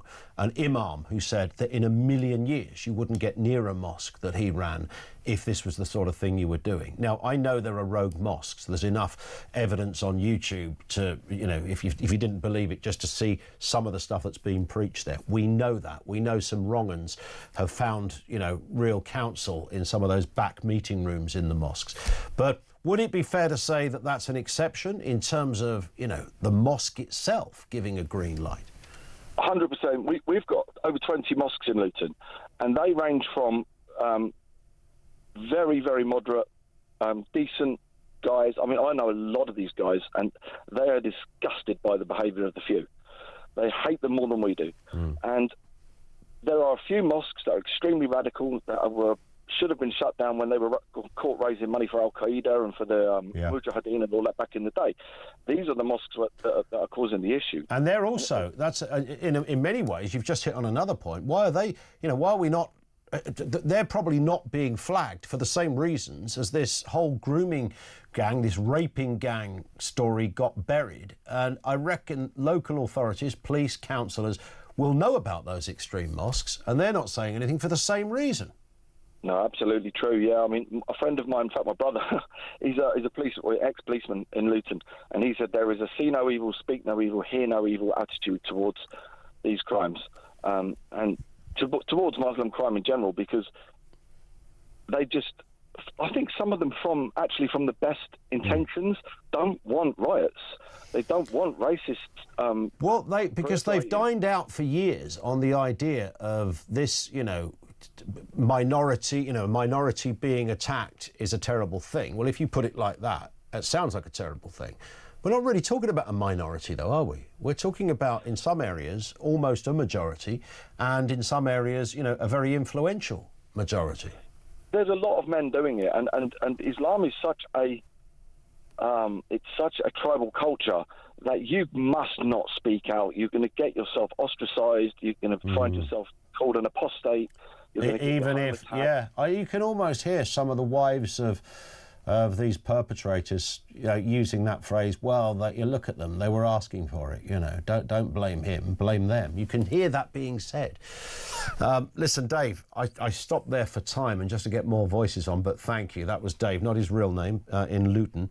Thank you to him. That's quite insightful stuff. And one of the things he mentioned there is that when all of this comes out, he reckons that Luton will be one of the biggest areas, or did he say the biggest area, that unearths offences of this degree. And you hope it covers all of this, that it can do that, it can unearth it. I don't know how they're going to put the inquiry together. From what I understand, that the national inquiry will be a sort of an umbrella inquiry of all the localised inquiries. But what if the localised inquiry isn't happening? Where do you decide they're going to take place? Some have already been pinpointed, and there have in some cases been inquiries, but clearly not thorough enough. We'll take more calls. 0344 499 1000.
Across the UK, on DAB+, on your smart speaker, on your smart TV, and on your side. This is Talk. It is Talk. 0344 499 1000. Now, illegal migrants are being given free TV licences in Kent, costing the taxpayers at least £1,000, according to a Reform UK probe into council spending. More than £24,000 was also spent on extras like trampolining, bowling and cinema trips. I have no idea where to even begin on working out how someone said, let's do this, but there it is. This comes, of course, as small boat crossings hit 16,000 this year, with dozens more arriving just yesterday. And yet again, the weather is good. There will be more. Let's speak with Noah Hoffman, political correspondent over there at The Sun. Noah, good afternoon to you. Good afternoon, Ian. Nice to have you with us. Look, there's a bit of this story that doesn't actually surprise me. I mean, we should all be sort of shocked, but when you put it against figures like 16,000 people have come across the channel, and we could see 1,000 a week quite easily at the moment, we're no longer shocked by anything, it seems. No, we're not. And I mean, I just want to very, very briefly rant, because I just went through, honestly, the most ridiculous experience with Downing Street on this very issue. I mean, this doesn't sort of directly relate to the TV licenses, but I think you'll be interested to hear this. Yeah, go for it.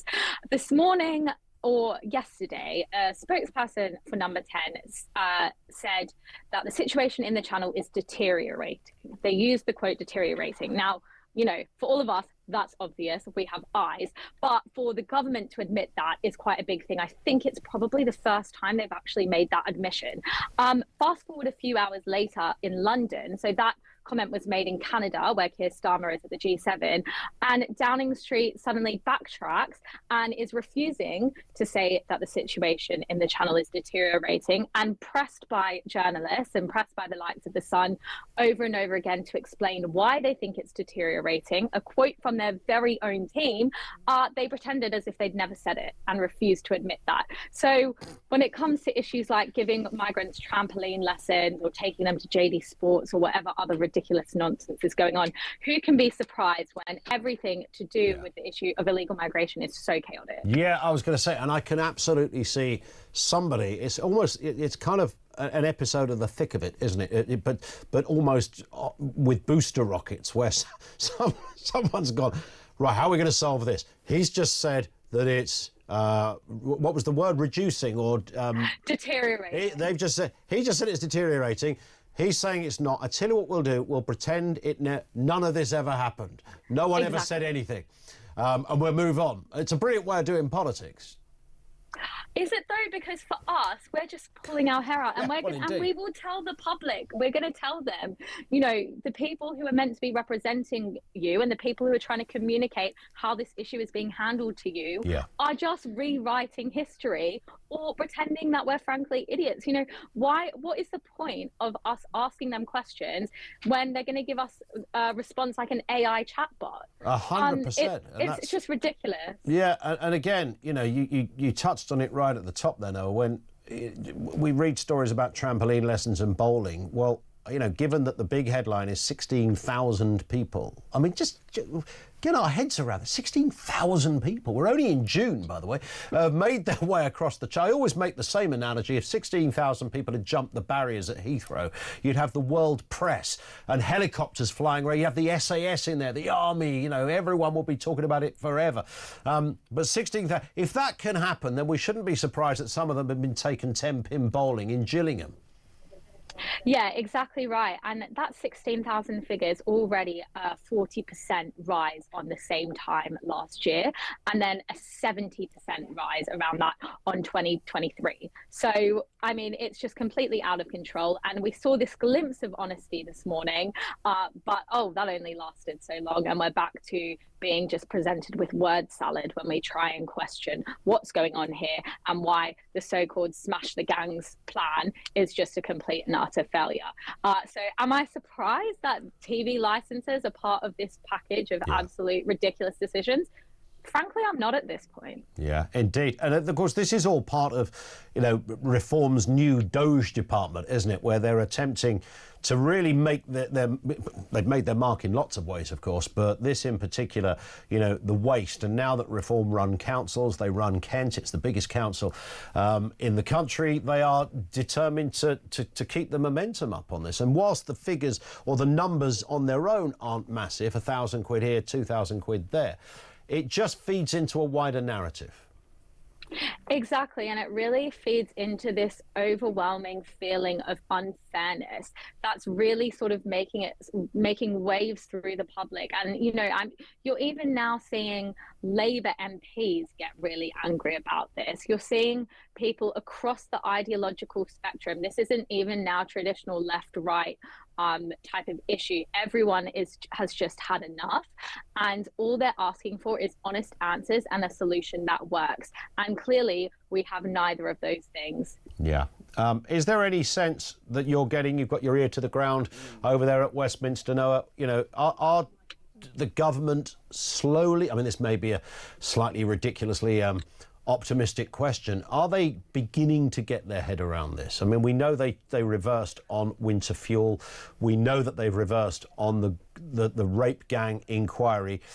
Are we likely to see Starmer suddenly come out and go full-on Farage when it comes to Channel migrant crossing, or is this just still so not in their DNA that they will never go there?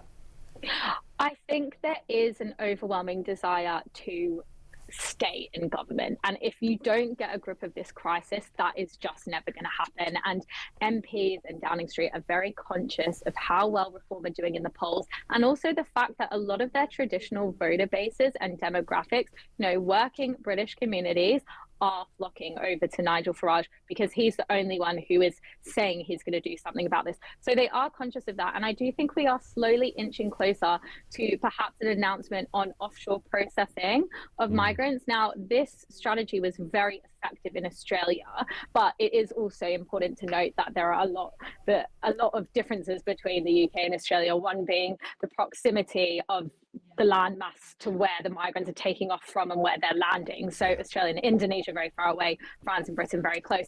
But do you know what? At least it's some sort of deterrent, because when they scrapped Rwanda, there really was no deterrent left. In fact, if anything, a free TV license might be more reason to cross. Well, indeed. So, we lost the Rwanda scheme, but we introduced bowling. Yes, exactly. So, but I do think honestly, I do think they want to get a grip of it. Yeah. The question is whether they have the gumption to actually employ a method that will work, because smash the gangs does not work. Indeed, because and that's becoming as daft as stop the boats, because that never happened either, and smash the gangs is even worse in many respects. And I suppose the problem that Labour have, and I've noticed this over the last couple of days with different senior cabinet ministers, it's when they say something, it's whether you think they believe it themselves. So when Farage speaks, even if you're not a supporter of reform, you know, he does it from the heart. He sounds very convincing, conviction politician on these key areas. When I heard yesterday Yvette Cooper trying to sort of sound all tough on what was happening here, doesn't quite resonate in the... I don't doubt that she absolutely, like most humans, want to get to the bottom of, you know, child rape gangs across the country. Of course she does.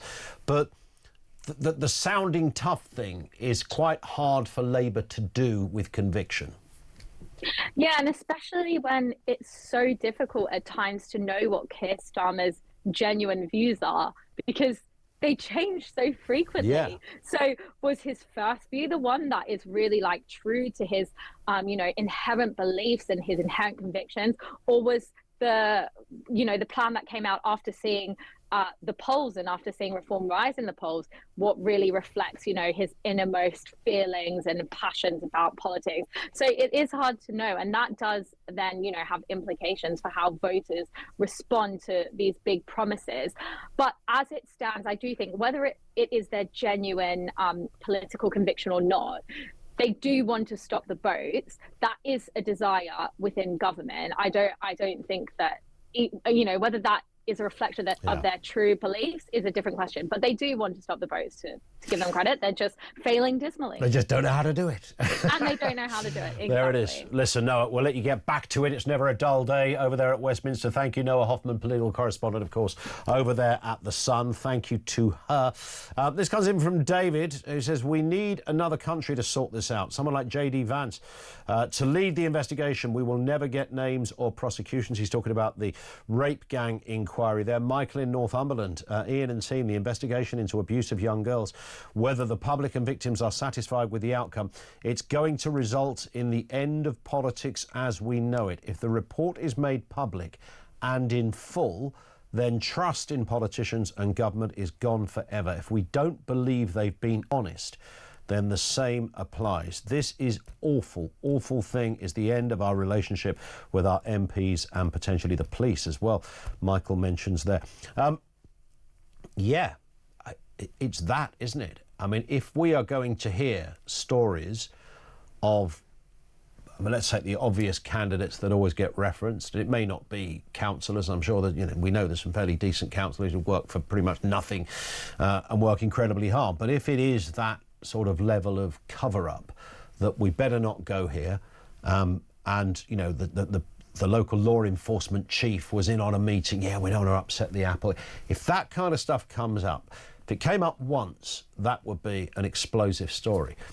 If that same pattern emerges multiple times right across, because this is essentially the accusation, right? The big thing about this inquiry is not just about justice for the young girls who've not got justice. There are few in the country that saw perpetrators go into get arrested and go to court and then go to jail. But for those that never did get that, and they probably felt like that, you know, their evidence wouldn't in itself be enough, and my word against his, and it was so long ago, and all of those reasons why some victims don't report things. But if we, so that is a given that we want to see justice.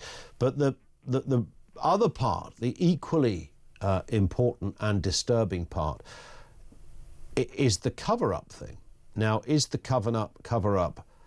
First question is there a cover-up? I think we know the answer to that. Second question is, who did it involve? Is it just, does it differ from place to place? Crucial question, really crucial question, would be, was it coordinated between Rotherham and Luton and Birmingham and Manchester? Was there the pattern so compellingly obvious that something else was going on here, So it wasn't just the odd councillor who said to the odd cop, don't make a fuss, mate. We'll have a bloody riot in the high street on Sunday. That's bad enough. That, as far as I'm concerned, is criminal behaviour, and if you're caught and named and shamed and they can identify who, you should go to jail.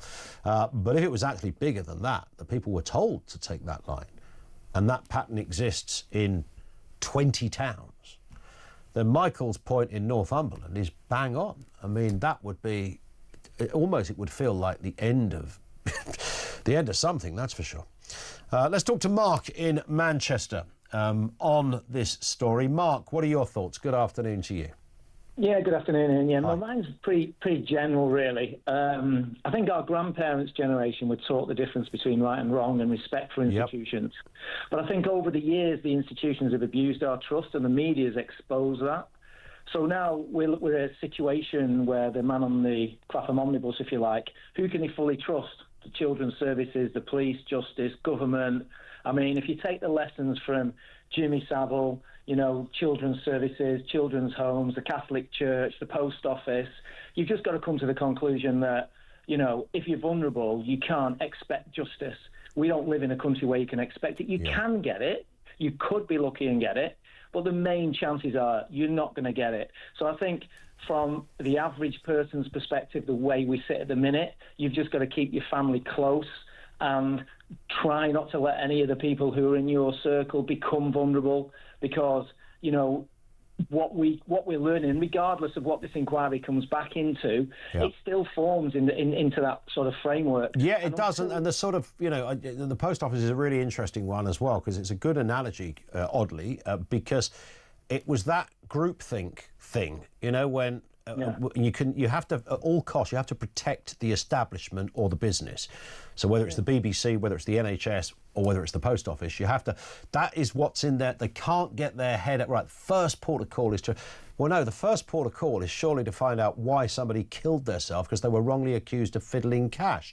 That's the first, but it doesn't work like that. And I sense the same with this, Mark, that we will get lots of examples where people who maybe on any other day of the week would have been perfectly normal and reasonable and decent and honest, but in the setting of being a council worker, found themselves happily bringing the curtain down on any kind of inquiry or question. I think, Ian, from my perspective, to get my trust back, regardless of what the inquiry comes back in, we have to have a proper minister for whistleblowers. We've got to get these whistleblowers revered in society. So we've got to say, as soon as the nurse comes forward, as soon as the person who works in the children's home come forward, your compensation is guaranteed. If you lose your job, if you need medical services after this, then we, the government, we, the people, will compensate you. So you're not staring down I'm going to lose my job. I'm going to lose my family. I'm going to be on stress. You know, these people, these whistleblowers, like the policemen that you've had on here in the past, like some people from the post office, they need to be able to contact someone in confidentiality, and they need to say, you know what, you've got a case. From now on, it's guaranteed. Your compensation is guaranteed, and we will carry your grievances forward. Until we get that, you can have as many of these inquiries as you want. But the next thing, I don't know what it is, but it's on the way because of the culture that exists. I think that's the main point. I think you're bang on, Mark. Great call. Thank you for that, mate. Mark in Manchester, 0344 499 1000. It's 10 to 3. We'll go back to more from you in just a couple of minutes. Loads coming in on this. We threw the question out at the beginning, what does this inquiry need to establish? And that's just one of many questions. So you might have other points you want to factor in to this huge discussion. And it's grim and it's dark and it's shameful, horrendous, and there are multiple victims in their thousands at the end of all of these discussions. We can't ever forget that. Your thoughts and responses coming next on Talk.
at the Conservatives for things that weren't our fault. Oh, I mean, I This haven't is got not one. time. Don't tell your big mate Donald Trump to tell his big mate Vladimir Putin to stop killing people, then we can solve that problem like that. Won't be surprised to know I disagree.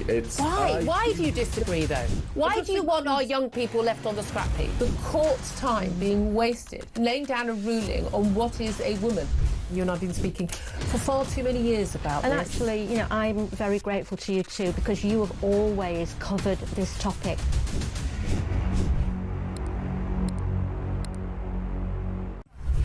They were totally right, and I think today is nothing short. Across the UK, on DAB+, on your smart speaker, on your smart TV, and on your side. This is Talk. This comes, it says, I hope the inquiry will include Scotland. Rumours are that the SNP will refuse to do it. I got a feeling it's, not sure. It may only be England and Wales. Don't anyone quote me on that, please. This one from David in Cheshire. It says, Ian, council wasting money. I know a guy in a Northwest council, let's call him Rob. He works from home. He's on about 100,000 a year. And if he has meetings in the Lake District, he just says as expenses, as he may as well rent a lovely cottage there instead of travelling the 1 hour journey. So he and his partner, let's call her Julie, have a lovely week in the Lake District paid for by the council. Nice work if you can get it. I love that. Yeah. Well, in the, proper way. Ian says, I have a friend, had a friend at school. She went from a lovely, confident girl to a scared and frightened girl, and no one at school knew what had happened. This was in 1985. Many years later, I met the now woman again. I asked her what happened. It transpires she was groomed and raped by two 21-year-old Pakistani Muslim men. She would have been 15 at the time of the rape. And what's interesting about the year there, I mean, that's, I think, the second reference to things happening in the 80s or the 90s. I assume, and I guess, back then, was it a cover-up in the same way, or was it just never brought to light at the time?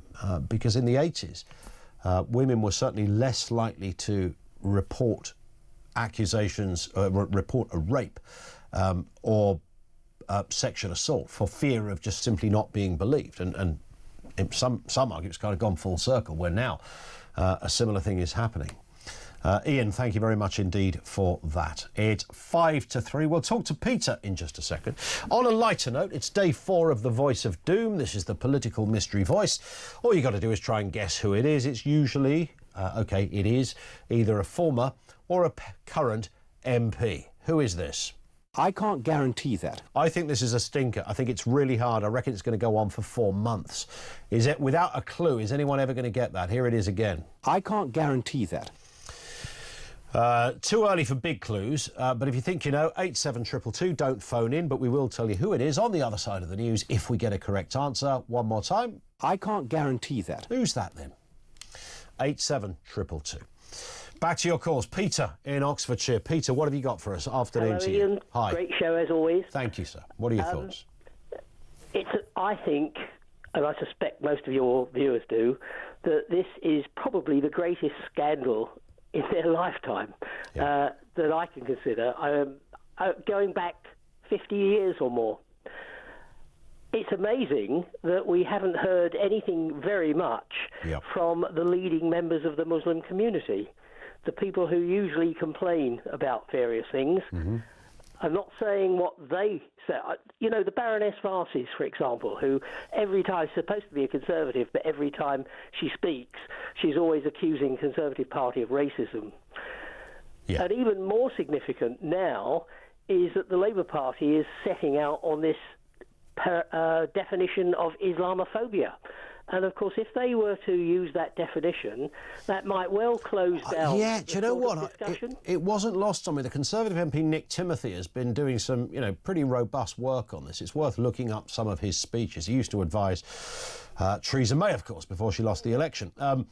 But I was thinking this just this morning, Peter, that there is a correlation, isn't there, between those two stories at the moment? Yeah, there is.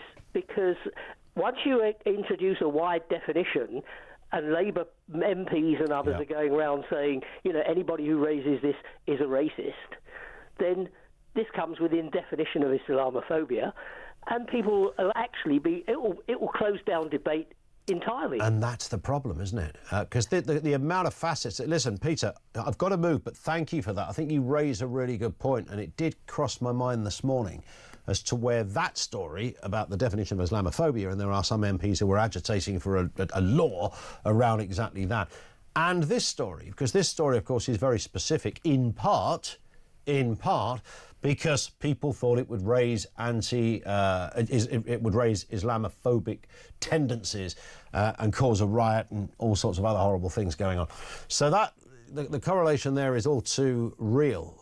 Where it goes in terms of that aspect, because it does move, it moves into multiculturalism, cultural cohesion, and all the rest of it, and it's difficult, and nobody disputes in any shape or form, and it should be said, it's not really said often enough, the average person who happens to be a Muslim, the idea that they endorse this is just cobblers. I mean, it's just a nonsense. I mean, this is horrific, the most vile kind of horrendous, licentious, nasty, depraved behaviour you can really think of against children.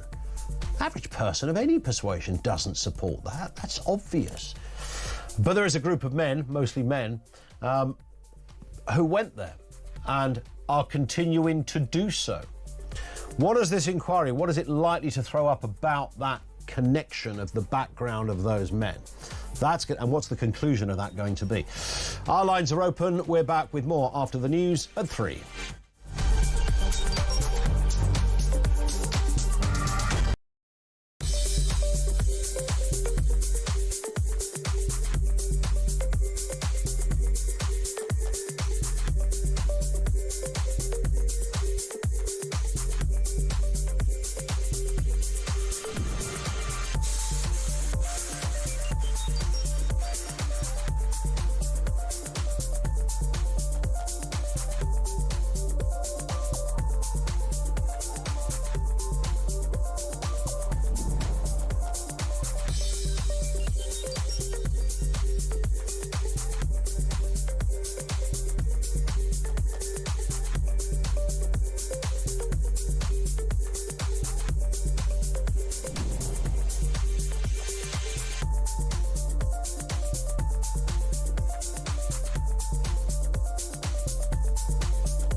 Across the UK, on DAB+, on your smart speaker, on your smart TV, and on your side. This is Talk.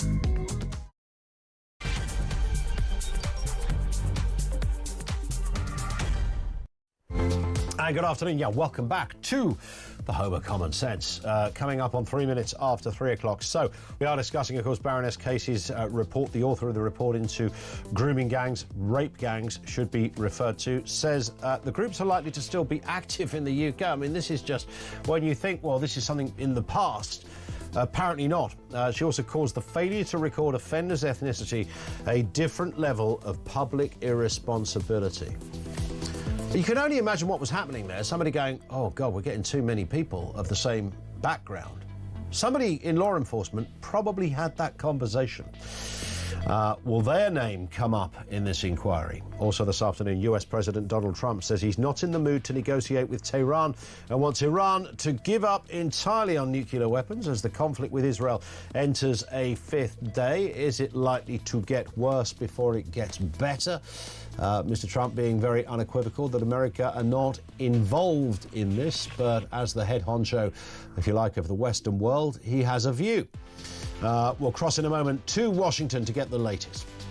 And Britain's driving test backlog has hit a record high of over 630,000, with 14% fewer tests being carried out so far in 2025. I don't know what they're doing over there at the DVLA, but if you're 17 and you want to take a driving test, apparently good luck, because you can't get one for love nor money. Our lines are open. It is talk 0344 499 1000. Let's do the voice of doom then. Have we got a winner? Before the news, we played you the current voice. It's day 4 of this one. Here it is. I can't guarantee that. These are some of the answers, or some of the guesses. Michael Cashman. It's a bit too old and grandee-like for Michael Cashman, isn't it? He was an MEP for a bit, wasn't he, Michael Cashman? A Labour man, formerly of EastEnders, of course. Lord John Wakeman, no. Emma Reynolds, no. Kenneth Baker, no. Bernard Jenkins, Ben Habib, no. Michael Howard, no. Michael Howard's going to come up every day, I think. I did say this yesterday. There was a few Michael Howard guesses. John Selwyn. I think John Selwyn Gummer is his full name. No. Robert Jenrick, it is not. Can we hear the voice again, Amy? I can't guarantee that. We have not got a winner, which means it rolls over to tomorrow, 2:45. It is back. The voice of doom. Coming up on 3:05. So President Trump, let's look at this story, has left the G7 summit in Canada early.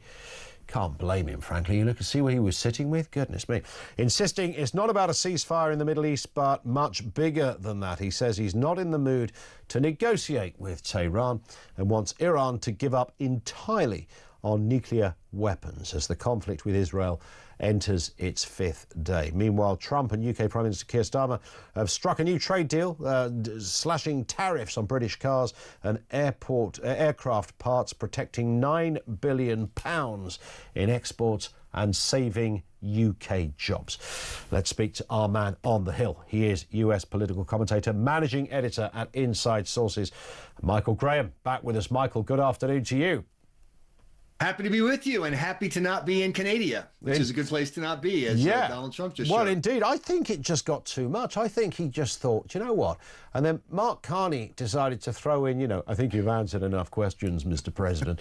And it's like, what? What's he saying that for? And Trump looking there and Starmer looking at Trump thinking, exactly. Have you had enough too, Donald? And I think he just thought, I don't want to do this. Well, also, he had some kind of stuff cooking. I don't know if you noticed it or not, but there's this little war in the Middle East, and there's also a big budget fight going on in Washington, D.C. And then there's Russia continues to send drones and missiles into Ukraine. So he's got some stuff to do besides standing around with Macron, talking about where you can get the best croissant. Come on. He showed up. Yeah, can you imagine seeing the guest list and thinking, oh, exactly. No, not that lot again. Some of these people. And then and then you're stuck in Canada. So what do they serve you? Like some poutine and a hockey puck, Yes. Who the heck wants that garbage? So moose spaghetti for breakfast. It is fascinating. Yesterday was the 10th anniversary of Donald Trump stepping on the golden escalator and coming down to the lobby there in New York City and announcing he was president of the United States. And like most people, I was the wrongest person on the planet about Donald Trump. I had worked in Republican campaigns, covered them for years, and I said there's no way he's the nominee. If he becomes the nominee, Republicans will lose 45 states. The guy's a disaster. And not only was I wrong then, but you look at the past 10 years. How are we where we are today with Iran truly in danger of their danger, our benefit, of no longer being the threat they've been in the Middle East? How are we there? How are we in this position where China's economy is creaking because someone punched it in the trade war, spheres. And now all of a sudden they're like, oh, we don't really have a domestic economy we can rely on. What are we going to do? I mean, all of these. And I think one of the things about having Trump is basically a monkey with a hammer. and he's running through the world, whamming on institutions. And some of those institutions are strong and can take it, like the relationship between the UK and Great Britain. And some of those institutions, like the mullah regime in Iran and China's, thuggish trade policy, they were really kind of, someone today said, Iran isn't a paper tiger, Iran is a paper pussycat. Yeah. And that's what we're seeing. Absolutely right. And do you know, the reason I didn't think he was going to become president in 2016, and this sounds almost the most ridiculous reason, I couldn't imagine a president called President Trump. Now, I just thought that I could imagine it in The Simpsons. I couldn't imagine it in real life. And the word Trump I guess it's got multiple meanings in the US. It means a few things over here, apart from Trump as in you beat someone, you trumped them. It's also a bit of a slang word for passing gas, as you guys would say. And that's kind of... I just thought you can't be called President Trump. That's not possible. So on that basis alone.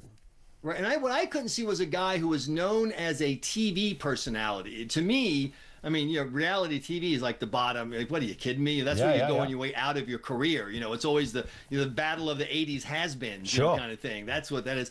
And what I didn't realize is that all over the country there were blue-collar workers, black, white, Hispanic, who were watching the show because, first of all, it's entertaining, and second of all, the idea was work yourself into wealth. You can if you can be the apprentice, if you can win this prize, if you can show, and people were really into that. And one of the messages that really worked for Trump, one of the reasons why he's performed as well as he has in the black community, is instead of approaching the community with this, what government program can I give you? Poor you've been abused in history, which of course black Americans have been.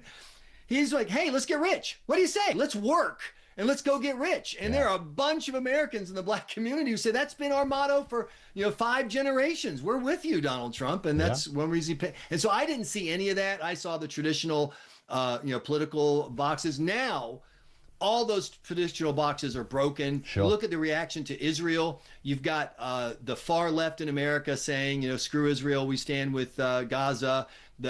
How dare Bernie Sanders, a socialist, is proposing a resolution demanding that the U.S. spend no money helping Israel against Iran. And then you also have on this energized, what you might call the far right or the populist right, Tucker Carlson and that group are attacking Trump. How dare you even think about blowing up Iran? And so this is a strange new world of politics. You see it across Europe. Obviously, you've seen it with the fight to get out of Brexit, the Brexit fight. It's a new world. And Donald Trump, 50 years from now, 100 years from now, people are going to say, love him or hate him, Donald Trump was one of the most important people in world politics in the 21st century. I remember even 2016, I remember the Bernie Sanders-Trump correlation was interesting because there was a sort of an anti-globalist thing going on, and which was curious. But I tell you, it's something interesting you said about the reality TV thing. When we used to do phone-ins back in the day about who would make the best prime minister, we always got somebody who would ring in and say, we need somebody who's not an establishment politician. One name that used to come up quite a bit was Alan Sugar. I don't know if you're familiar with him, but Alan Sugar was the guy that said you're fired on The British Apprentice. And it was interesting that literally in America, taking that very, very example, it actually happened. People would mention, I don't know, the CEO of Tesco or the CEO of, a big company would be somebody who's run something. And we regularly did those phone-ins, and, the Americans went for it and said, let's get a guy that didn't grow up on Capitol Hill, and he's not been a senator, and he's not, got all of that baggage, and he's not part of some legacy family who, even the great-nephew's Chihuahua had a term in Congress. He's, completely fresh in that respect. He's fresh in another way, too, which is America in my lifetime, going to the, when the pre-me, when liberals ran the U.S., LBJ, that era, you had this ideological approach. And then Reagan launched a real ideological approach. And so you had people saying, let's look at politics from the basis of what our prior ideological beliefs are about free markets or individual liberty or, principles like that, which is great. I mean, that's kind of me. That's where I come back from. Trump, as he showed in The Apprentice, he has one goal, win. He just wants to win. And if he looks at the board right now and sees a chance for America to win by having Iran's key nuclear facility wiped out with a couple of U.S. bombs. No arguments about what about your first America first principles or isolate or whatever. That won't matter to him. I just want to win. Yeah, I'm with Israel because Israel's winning. It's helping us. Let's win. The same thing with Russia and Ukraine. He doesn't believe Ukraine can win. And you think about the disparities of size, wealth, manpower, etc. That's not an unreasonable argument. And so one reason why he will not get out of the Trump-leaning side of the neutral lane is because he thinks, look, in the end, he's probably going to win anyway. We got to deal with him. I just want the best deal I can get from the people who can put deals on the board. And that is very different. And ironically, it could end up with the best results. You could end up in a world where you don't have a protracted war between Russia and Ukraine. Iran is, gone. We don't have to worry about them. China's more wary and slowed down, and we create new coalitions. That could all happen because a guy went in with the idea of I just want to win this. What is this game? The Apprentice, the White House. He doesn't care what the game is. Monopoly. He just wants to win the game. Yeah, it's a pretty straightforward philosophy, really, and that's been his guiding principle, I guess. Forever. Or lack of principle. Or lack of principle. Some of us crazy. Yes. I don't imagine he's got any morals, but neither is any other politician, right? There is a legitimate point towards pure pragmatism. Look at Winston Churchill's career and how the parties that he served in at different times. He was, the parties changed, the politics changed, and he went where he thought he could do the most good and achieve the most. And that's where I'm not comparing Donald Trump to Churchill, but pragmatism is not a bad character to have, nor is populism in the sense that you have some people in politics who are so wedded to their ideology, they're like, screw the voters. I don't care if they like it or not. That rarely works out. Isn't it better if you can have the voters like you? That's not a bad thing. And as much as Trump is hated by some, he's liked by others, and he wants the people who like him to really like him, and so they get more of what they want. Let me ask you a completely different question here, Michael. Sure. A story we're talking about later about Britain's driving test backlog. There's a big old backlog because the government can't sort it out. We've had a backlog on giving out passports and driving licenses. So what's the deal in the States? Because in the States, you can drive a car from about 11 or something, can't you? And it's just fine. And if you live in Wyoming, I think it's 8 and it's compulsory. So you've got different rules here. Is it 16 you can drive at in America? So first of all, you guys have the worst driving test system in the world I know because you still drive on the wrong side of the road. So yes, we haven't learned our lesson. So that's terrible. Second thing is, so it's state by state, and one of the things that's happened is states have been raising the driving age because you're right. There was a time where you could get your permit at 14, be driving full time at 15. Another thing that a lot of states, particularly blue states, are doing is they're mandating a driver's ed actual course. It's not just enough that like I taught my older kids to drive, that kind of thing. You got to actually go in with a certification and say, look, I sat through a course. Doesn't matter if you can pass the test with flying colors. You still have to do that. So we are cranking up some, but you're right. It's still more liberal than your approach. Also, remember, all across America, there are people who live in rural and ex-urban areas. Until you can drive, you're stuck at home. 100%. Yeah, there's a whole different. You can't walk down like where I grew up. It was 30 minutes to the nearest town, the nearest stores, whatever. And so you don't want to do that on a skateboard, right? But it was one of those things that, as a growing up, I may have talked to you about this before, Michael. There were two things etched on my memory. Looking at, we used to watch American programs, whether they were the cop shows, or Cagney and Lacey, or whether they were kind of the silly sitcoms. And I was always, two things that blew me away. One was the car thing. I'd watch Different Strokes, and that little Gary Coleman guy was driving in a car, and it's like, that was strange on two levels, really, frankly. Exactly. But then the other thing that would be interesting is that kids had a phone in their bedroom, and not only did they have a phone in their bedroom, they had a cable that stretched for about 500 feet. Yes. You could take that thing around the house. And in the UK, when everybody started to get phones in their house, you were almost glued to the wall. You couldn't move with that thing. Well, my dad was a TV repairman growing up, and so we had a TV in every room. Wow. Because they were free. Like, people would leave. They said, it's not worth fixing, and so he'd fix it and bring it home. So living room, kitchen. I had a little black and white.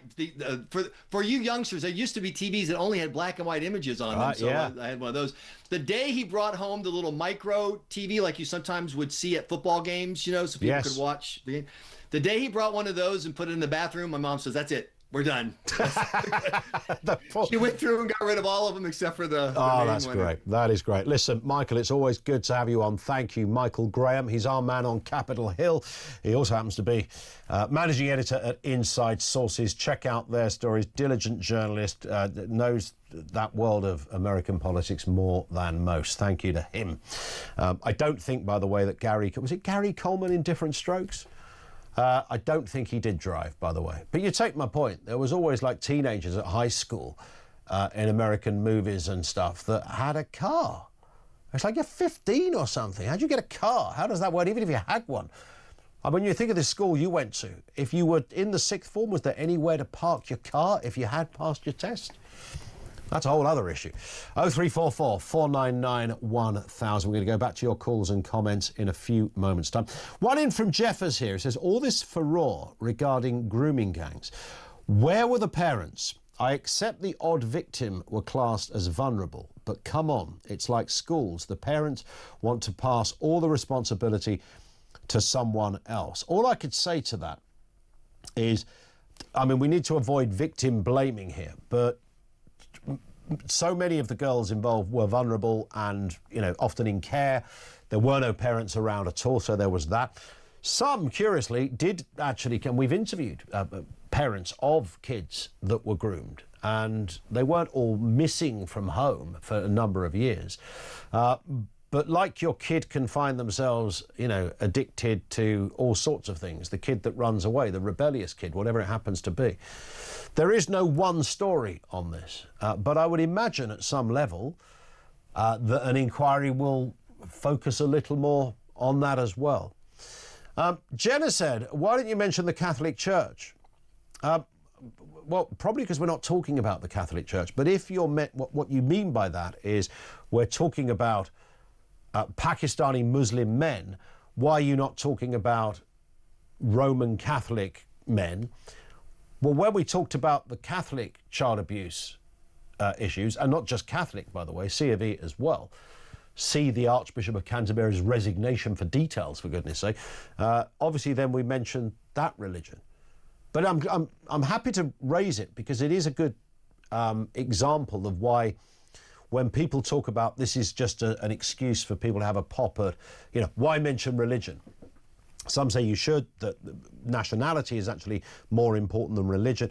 But actually you would, in the same way as the Catholic Church. It was absolutely key to the abuse that was going on in the Catholic Church. It was absolutely key that you mentioned the religion, because it was the religion, or being part of the worship of that religion, I should say, that facilitated the abuse. Priests who were in positions of powers, priests who were elevated to heady positions in the Catholic Church, including, some even at the Vatican, getting very senior Catholic positions at the Vatican itself.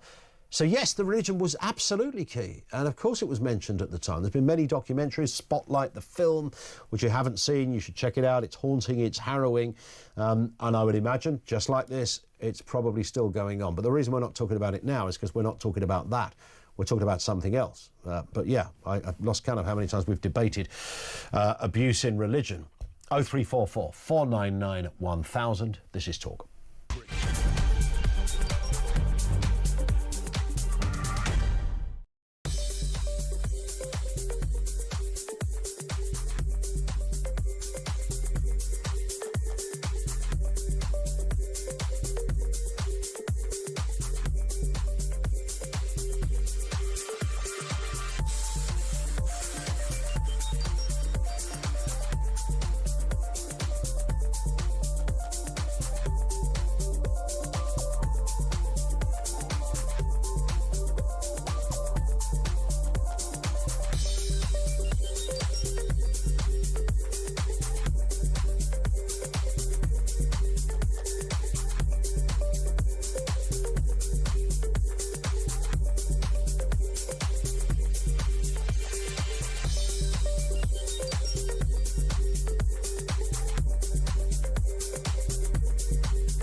No, you're totally right. And I think today is nothing short of a day of shame for the British state. I mean, I've been going through Louise Casey's report for the past hour, and it makes for one incredibly grim reading, but also for absolutely shocking reading when it comes to the systematic cover-up by local authorities. She talks about, as you mentioned, ethnicity, saying that where there should have been clarity and clear identification of the overrepresentation of Asian rape gangs,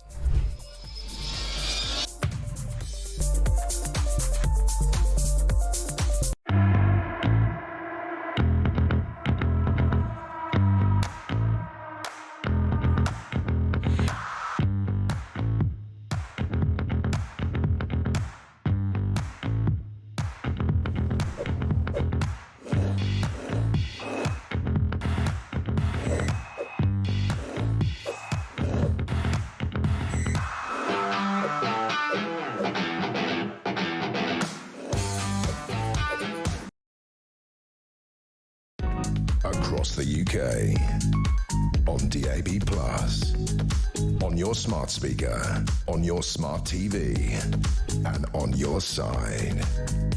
This is Talk. Dan says, I think President Trump has helped us speak up in this country and not be scared of being labelled. Thanks, says Dan. Yeah, there is a little bit of that, isn't there? Or maybe quite a lot of that in some respects. The whole J.D. Vance thing and free speech and what you can and cannot say. You know, we don't have quite the same system as the United States because we have libel laws and we have laws of defamation and all manner of other aspects of things. I'm trying to think of the other. There's another one in there, the big sort of trio, which don't function in quite the same way as in America. But of course, what's the argument that's now lost, and we're seeing it a little bit already, is that the internet has changed everything and social media has changed everything. You know, when there's an ongoing court case, there's so much stuff that you can't mention on, in fact, after the point of, you know, arrest and certainly charging, there's almost nothing you can mention about a case until it's gone to court. It doesn't stop social media doing its thing, all of which completely breaks the law, all of which could see you go to prison. But how would they ever deal with that? The multiple thousands of posts on certain cases. You could never say, oh, that's sub judice. You can't, you know, therefore you've breached the rules. So the judge is going to call you into court. In theory, something you write on social media could bring a court case to a halt. But you can't police it. And so we're seeing more and more of that. And I sense it's being treated more casually. And I don't want to see that. I would hate to see that within the legal framework, because I quite like the fact that our legal system, you know, I see people all the time, why are you not talking about this case anymore? It's gone very quiet. Yeah, it's an ongoing court case, mate. It's pending. It's going to happen. In the meantime, we cannot legally talk about it. That's why.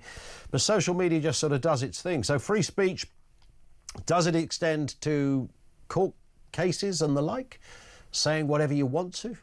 You know, late night talk shows in America will parody ongoing court cases, even if they're deeply disturbing ones. The O.J. Simpson one is the classic case in point. I do like the fact we have what I think is an intelligent legal system in that respect. There are sometimes a few strangleholds on it, but I get the idea that we don't all become armchair judges or jury members. And when you start to speculate, remember, you've got a jury there who are trying to give somebody a fair trial. So you don't mention the previous past. But social media will do that for you. So if you're a juror and you suddenly go, oh, look, Mickey Smithers, who's charged with armed robbery, turns out he once nicked a biro out of Smith's. I'll have him down as guilty then. Well, maybe he's not. So there's that kind of stuff. And maybe they're extreme examples. I don't think they are so extreme, but that's part of the reason we don't talk about it. Let's go to George in Dundee. Back to the big issue of the day. George, what are your thoughts on this? Good afternoon. Hi, Ian. Great show as always. Thank you. No bother. What I'd like to... I've never heard anybody speaking about this yet. The Labour front bench yesterday was made up of 7 women. And I'm sure they were put there for a reason. The Labour Party wanted to portray, look at us, we care about women and girls. Yeah. What a lot of nonsense. That didn't happen by accident, did it? No, they didn't care about white working class girls. They put the relationship with the Pakistani community above the interests of white working class girls. Yeah. The only thing that's less than white working class girls in the Labour Party's view is white working class boys. The other thing I'd like to say, Ian, is I've heard a couple of commentators saying, who's defending this? Nobody's defending this. It's terrible. Yeah, it's terrible, but I'll tell you who's defending this. The people outside the courts, when these animals were getting convicted, the wives, the daughters, the sisters, the fathers, the brothers, the community was defending this. Yeah. And that's what they will not address. That's what the Labour Party will not look in the eye and say, we have a problem here. Yeah, that's a great point. And we've seen that time and time again. And you just know that there is that sense of these girls were young white trash is not just a view held by the perpetrators, but the family of the perpetrators, the siblings of the perpetrators will have the same view. Maybe as part of a defence for their loved one. I don't know what it is, but all I do know it's a thing, and you're absolutely right to point it out. George, thank you very much indeed for that. Patricia says, afternoon, I listened to quite a few first-hand accounts regarding Pakistani grooming gangs, and my fear is that this scandal goes so high up in the ranks that they'll find some low-level schmuck to be the scapegoat, whilst the most powerful and prevalent abusers sit smugly back. That's going to be key. Patricia, thank you for that. It's going to be key as to whether there was an orchestrated, national inquiry. Is it going to throw up an orchestrated national issue? So when, because I can almost hear the chief of police in a certain area being told, right, we've had half a dozen girls over the last couple of months come forward and say they were abused by these guys in that house or these few houses. And the police chief going, right, what do we know about the girls? Yeah, right, as a first question. Well, they were young, they were a bit rebellious, they all like a drink, and some of them have been on the Class A's, and they smoke and they party and they rarely go to school, blah, blah, blah. Okay, what do we know about the alleged men responsible? Well, they all come from the same community, and you can almost hear the top cop going, yeah, I mean, look, it's just a bunch of girls who have grown up too quick, and do you really want to inflame this situation in that area, really, when, literally everyone in that area looks like the guys that you're accusing in the sense of their religion and their ethnicity? Do you want to go there? You can hear that conversation happening. And that's the outrage of this, but that's not the point I'm making. The point I'm making is whether that came down as an instruction. And if that was an instruction, or was it just a belief that was shared by everybody? And then the police chief speaks to the head of the council, and the head of the council goes, yeah, well, it's a little bit tense in that area anyway. Do we really want a sort of a rape riot? She says you did, he says we didn't. It's just rape. Do we want... You can almost see that coming out at some level. In fact, it's already kind of been said. But was it bigger than... Was it just a coincidence that these things happened in various towns across the country, or was it directed by someone? And it's that last point that's going to be the real uncomfortable question. 0344 499 1000. Just gone 3:30. Back with more. Loads of comment coming in. This is Talk.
across the UK.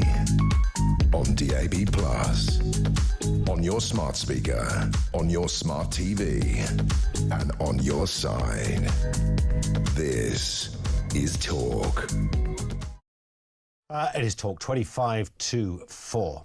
So let's move to that story which we touched on about half an hour ago. Britain's driving test backlog reaching a new high. There's more than 630,000 out there waiting for a test. This is up from 530,000 a year ago. Despite growing demand, the number of tests conducted in the first 5 months of 2025 is about 14% lower than the same period last year. Let's speak to Kev Field, driving instructor at Confident Drivers, who's helped us out on this stuff before. Afternoon to you, Kev.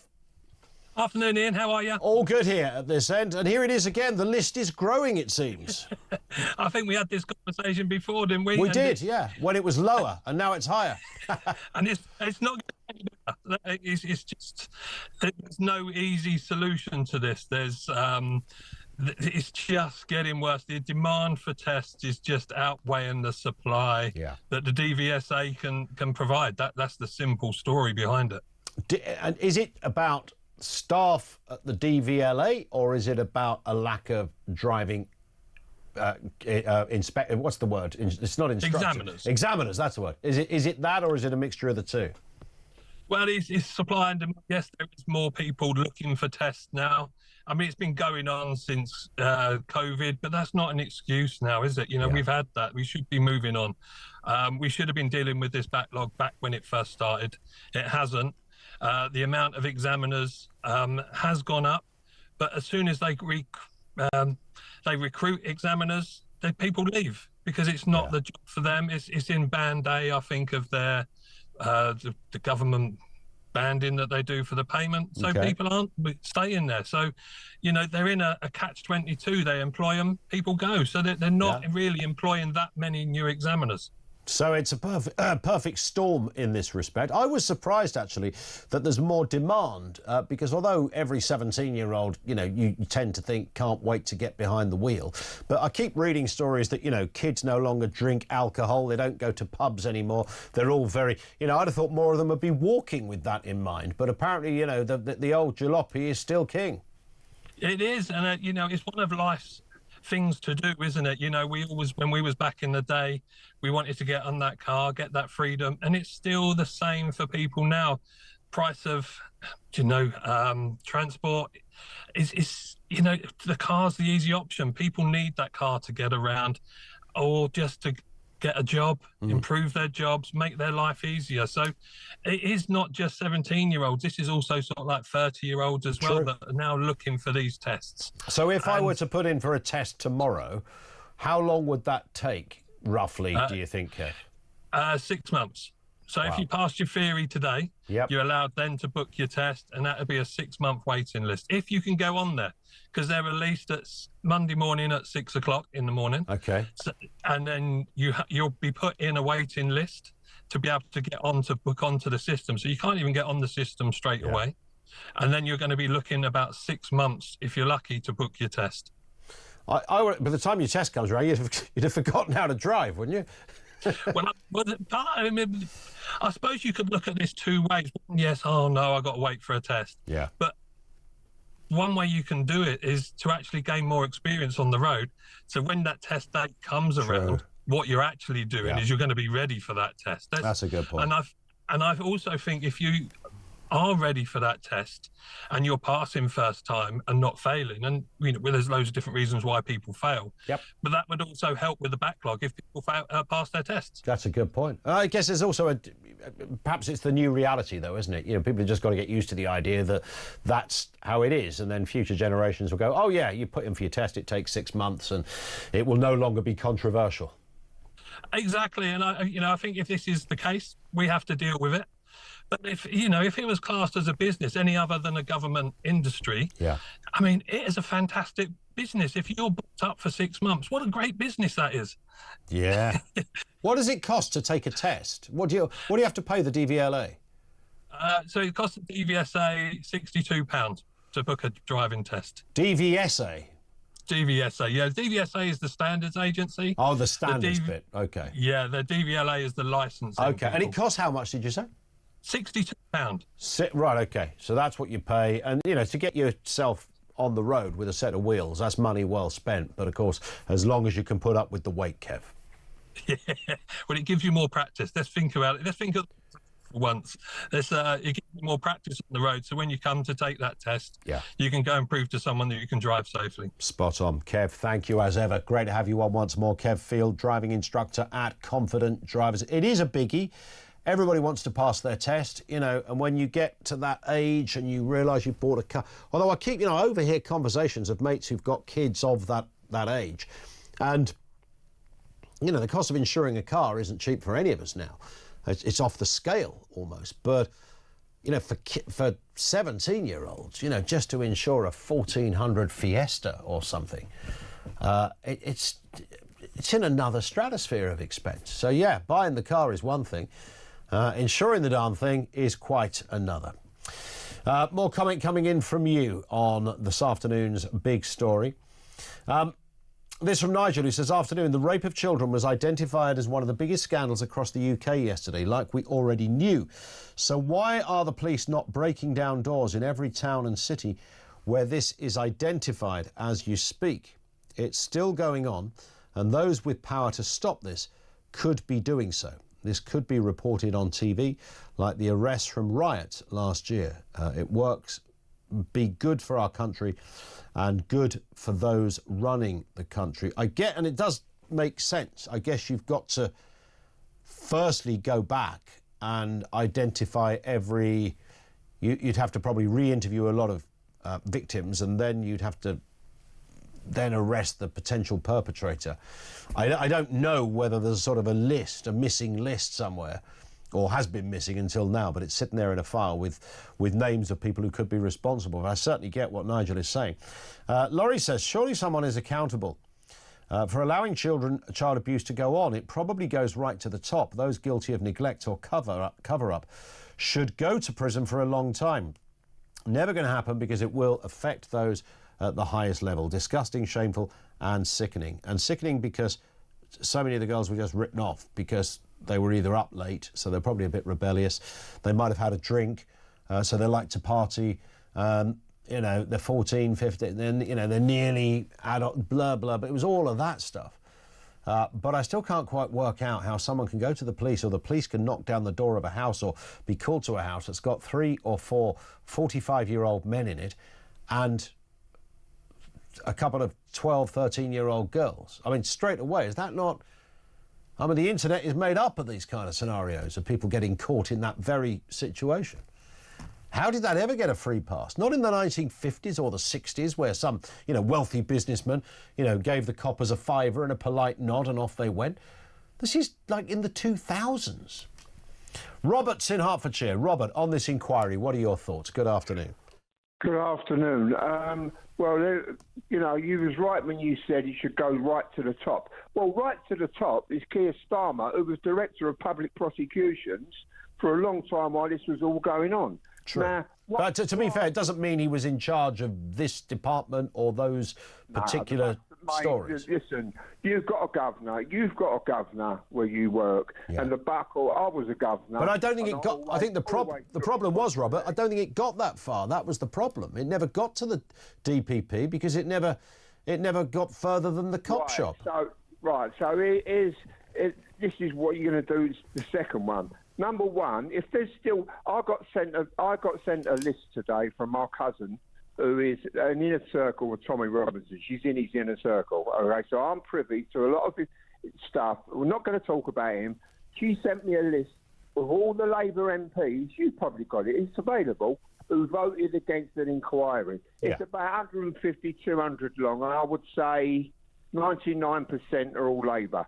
Now, what they need to do, they need to see if these people who voted against it are still in office, sack them straight away and have a by-election. Straight away, if it's a Labour councillor, you get rid of them straight away and you have a by-election. Would those politicians, if one of them was, and there's quite a lot of them, you're right, Robert, would one of them go, I want to see local inquiries? Would this be their answer? I don't see the point of a national inquiry. Well, I mean, quite why somebody would refuse a national inquiry into industrial-scale child abuse is a mystery, right? Well, the other thing is this, you ain't going to be able to comment on this, but I can comment on this. I've been doing a lot of research into the Muslim faith. Now, I'm not going to slag anybody off, but what they say is it is their law, Islamic law, that once a girl reaches puberty, she's fair game. I don't think that is true, by the way, Robert. I have to say that. I'm pretty sure that isn't true. I know people say it is. I'm not trying to be deliberately contentious or even try to be politically correct. I've got a feeling that I could fill this switchboard with Muslims now, or even theological academics who would say that isn't true. And I'm not saying every Muslim is a paedophile. I'm not saying that at all. I hope not. But this is race hate. This is... I agree. It was race hate from those... You're completely correct. So that never comes up often enough. I mean, if nothing else, we're talking about absolutely high-end racial abuse, as well as all the kind of, sexual abuse and rape that might go with it as well. But yeah, it's racism, pure and simple. The Islamic faith in this country, and I've got a lot of Muslim friends, are more than well represented. I mean, they're even trying to bring out a blasphemy. We spoke about this before. That's going to stop us from even criticising it. And enough is enough now. And this is not going to do any relations any good. But they're more than. I'll tell you now. If me and you was on our way to Dover, me and you, Ian and Robert, on our way to Dover, I go, right, Ian. First thing you do. Kiss all your ID, your credit cards, your Tesco's cards, sling it in the trunk. As soon as we get there, we're both homosexual and we're both Muslim. Now we are on an advantage. Straight away, we are on an advantage footing. And this is the way it is, because and it runs into, excuse me, I've got hay fever. It runs into the migrant crisis. Well, that's also, I mean, that did come up earlier. Somebody mentioned that there is part of the Louise Casey report, which has led to the inquiry, that touches on the illegal immigration aspects as well, which I think is going to be an interesting. I want to find out more about that, because there might be more on that we can talk about tomorrow. Listen, Robert, I've got to move. You have, by the way, inadvertently described the best reality show that's yet to be made. Ian and Robert. Cross the channel, brackets, two homosexuals on a boat. It does sound like a Bernard Manning gag, doesn't it? Nothing wrong with that, both over 21. Fantastic. Looking forward to watching that, and looking forward to the pilot as well. Maybe he'll join us. 0344 499 1000. We'll have more comment. Jeremy Kyle popping in as well before the news at 4 o'clock. This is Talk.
And yes, I've just come from the chamber listening to the Home Secretary, and I have to tell you, the most extraordinary thing was the agreement of all the Labour MPs who stood up and congratulated the Home Secretary, saying how pleased they were there was a national inquiry. These are the same Labour MPs that just months ago said how pleased they were that there wasn't a national inquiry, it wasn't necessary, and actually voted against a Tory amendment to have a national inquiry. The pure hypocrisy.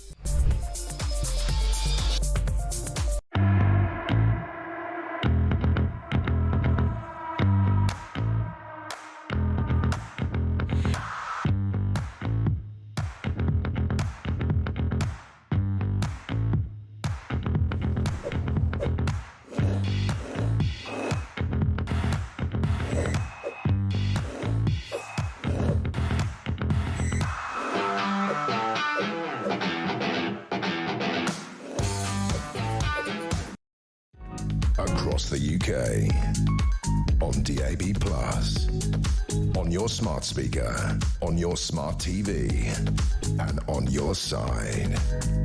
This is Talk. Daryl says, when I took my driving test in 1982, it was a 6-month waiting list then, so nothing has changed. Well, a few years after that, Daryl would have taken mine, and I got mine was spooky, and maybe I just lucked in. I remember applying for it, having some lessons, and it came through, I kid you not, it was something like 2 weeks later, and saying to my instructor, I've got my driving test in 2 weeks, and we better have some more lessons then. And I think we accelerated it a bit. And off we went. Although here's an interesting one from Ian who says, doesn't quite concur with Kev, our guest that we had on. He says, having got 5 17-year-olds in a friend group going through this process right now, it's booking tests online that is the issue. They're all being booked by bots and then sold as part of residential courses. So I can get my 17-year-old a residential course and test pass within 2 months easy, but it'll cost me 1,500 quid. That does Ian, thank you for that. It does vaguely ring a bell, this, that they're being block booked. Whether it's by bots or whether it's individuals, which are as good as bots, I don't know. But are the DVLA or the DVSA, whatever they're called, are they not onto this? You might think so. And this one from Dale who says, Ian, it's going to go like it was in the 80s when people are driving without a licence because they can't be bothered to wait for the test. There it is again.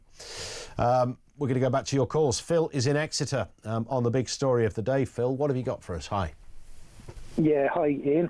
The Labour Party's the gift that just keeps giving, isn't it? Seems to be, doesn't it? Doesn't hang around. Yeah.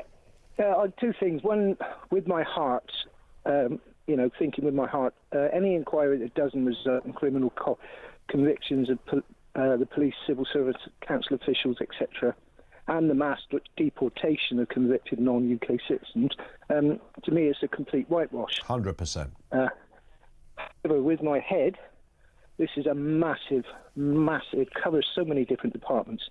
So I think the quick fix to help would be review all the cases, prosecute if necessary, record all ethnicity so we can actually put that to bed. Home Office or the government introduce a bill to ensure deportation of all convicted non-UK citizens, and also increase the sentencing tariffs with regard to grooming. Assuming it results in more convictions. I mean, that would be. I mean, you'd like to think, by definition, it would. The fear I have, Phil, and I mentioned this to Julia earlier, is that I reckon there's going to be, assuming they're going to interview different people who were counsellors or head of social services. No one is going to say, oh yeah, I was fully aware of what was going on and I decided to ignore it because I was aware of racial sensitivities. No one's going to say that.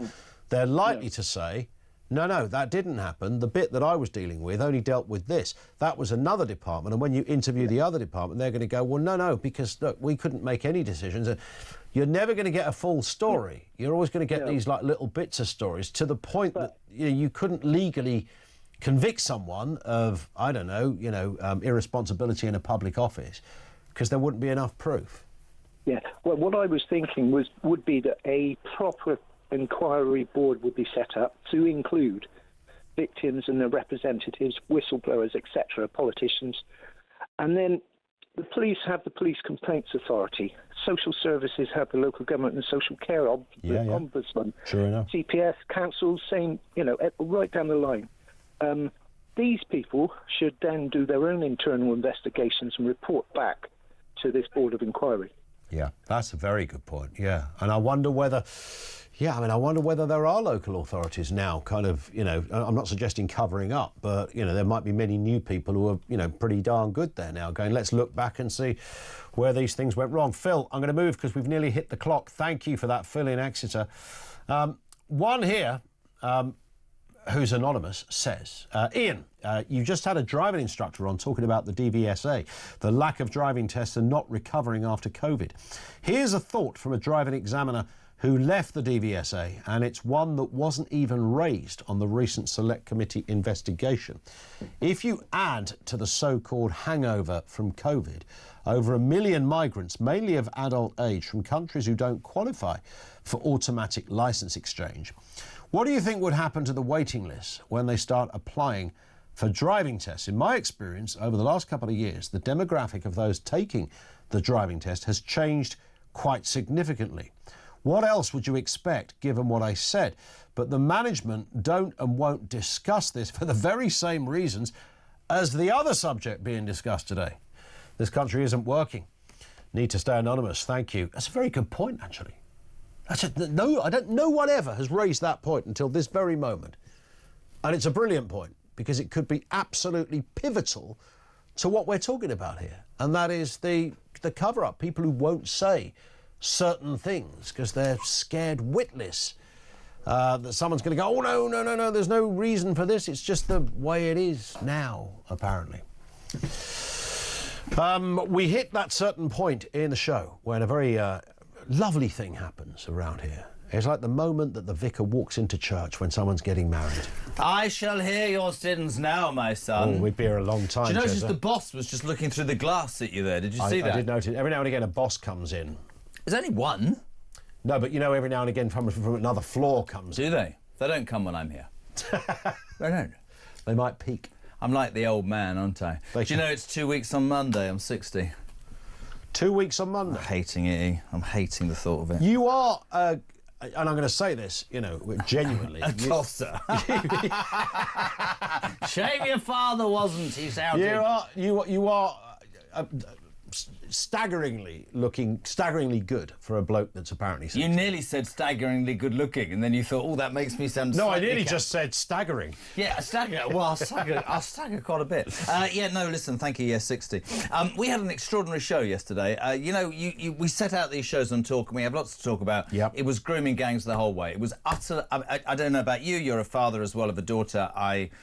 I find it abhorrent to even begin to imagine that whoever, from whatever part of life, police, social services, the NHS, politicians, cabinet ministers, have systematically covered up the most vile and heinous crimes. 100%. And I don't give a rat's backside the colour of your skin or whatever. If you think that if we as a society are not clamping down on that, there's something wrong with us. I think it's disgusting. 100%. But is this inquiry going to throw all of that up? I mean, or will it be I think it'll be whitewashed, to use the pun. I really do. Well, it might be, because the argument might be, well, it's just so splintered and so big, we can't. But what does it say about our society that actually has been going on?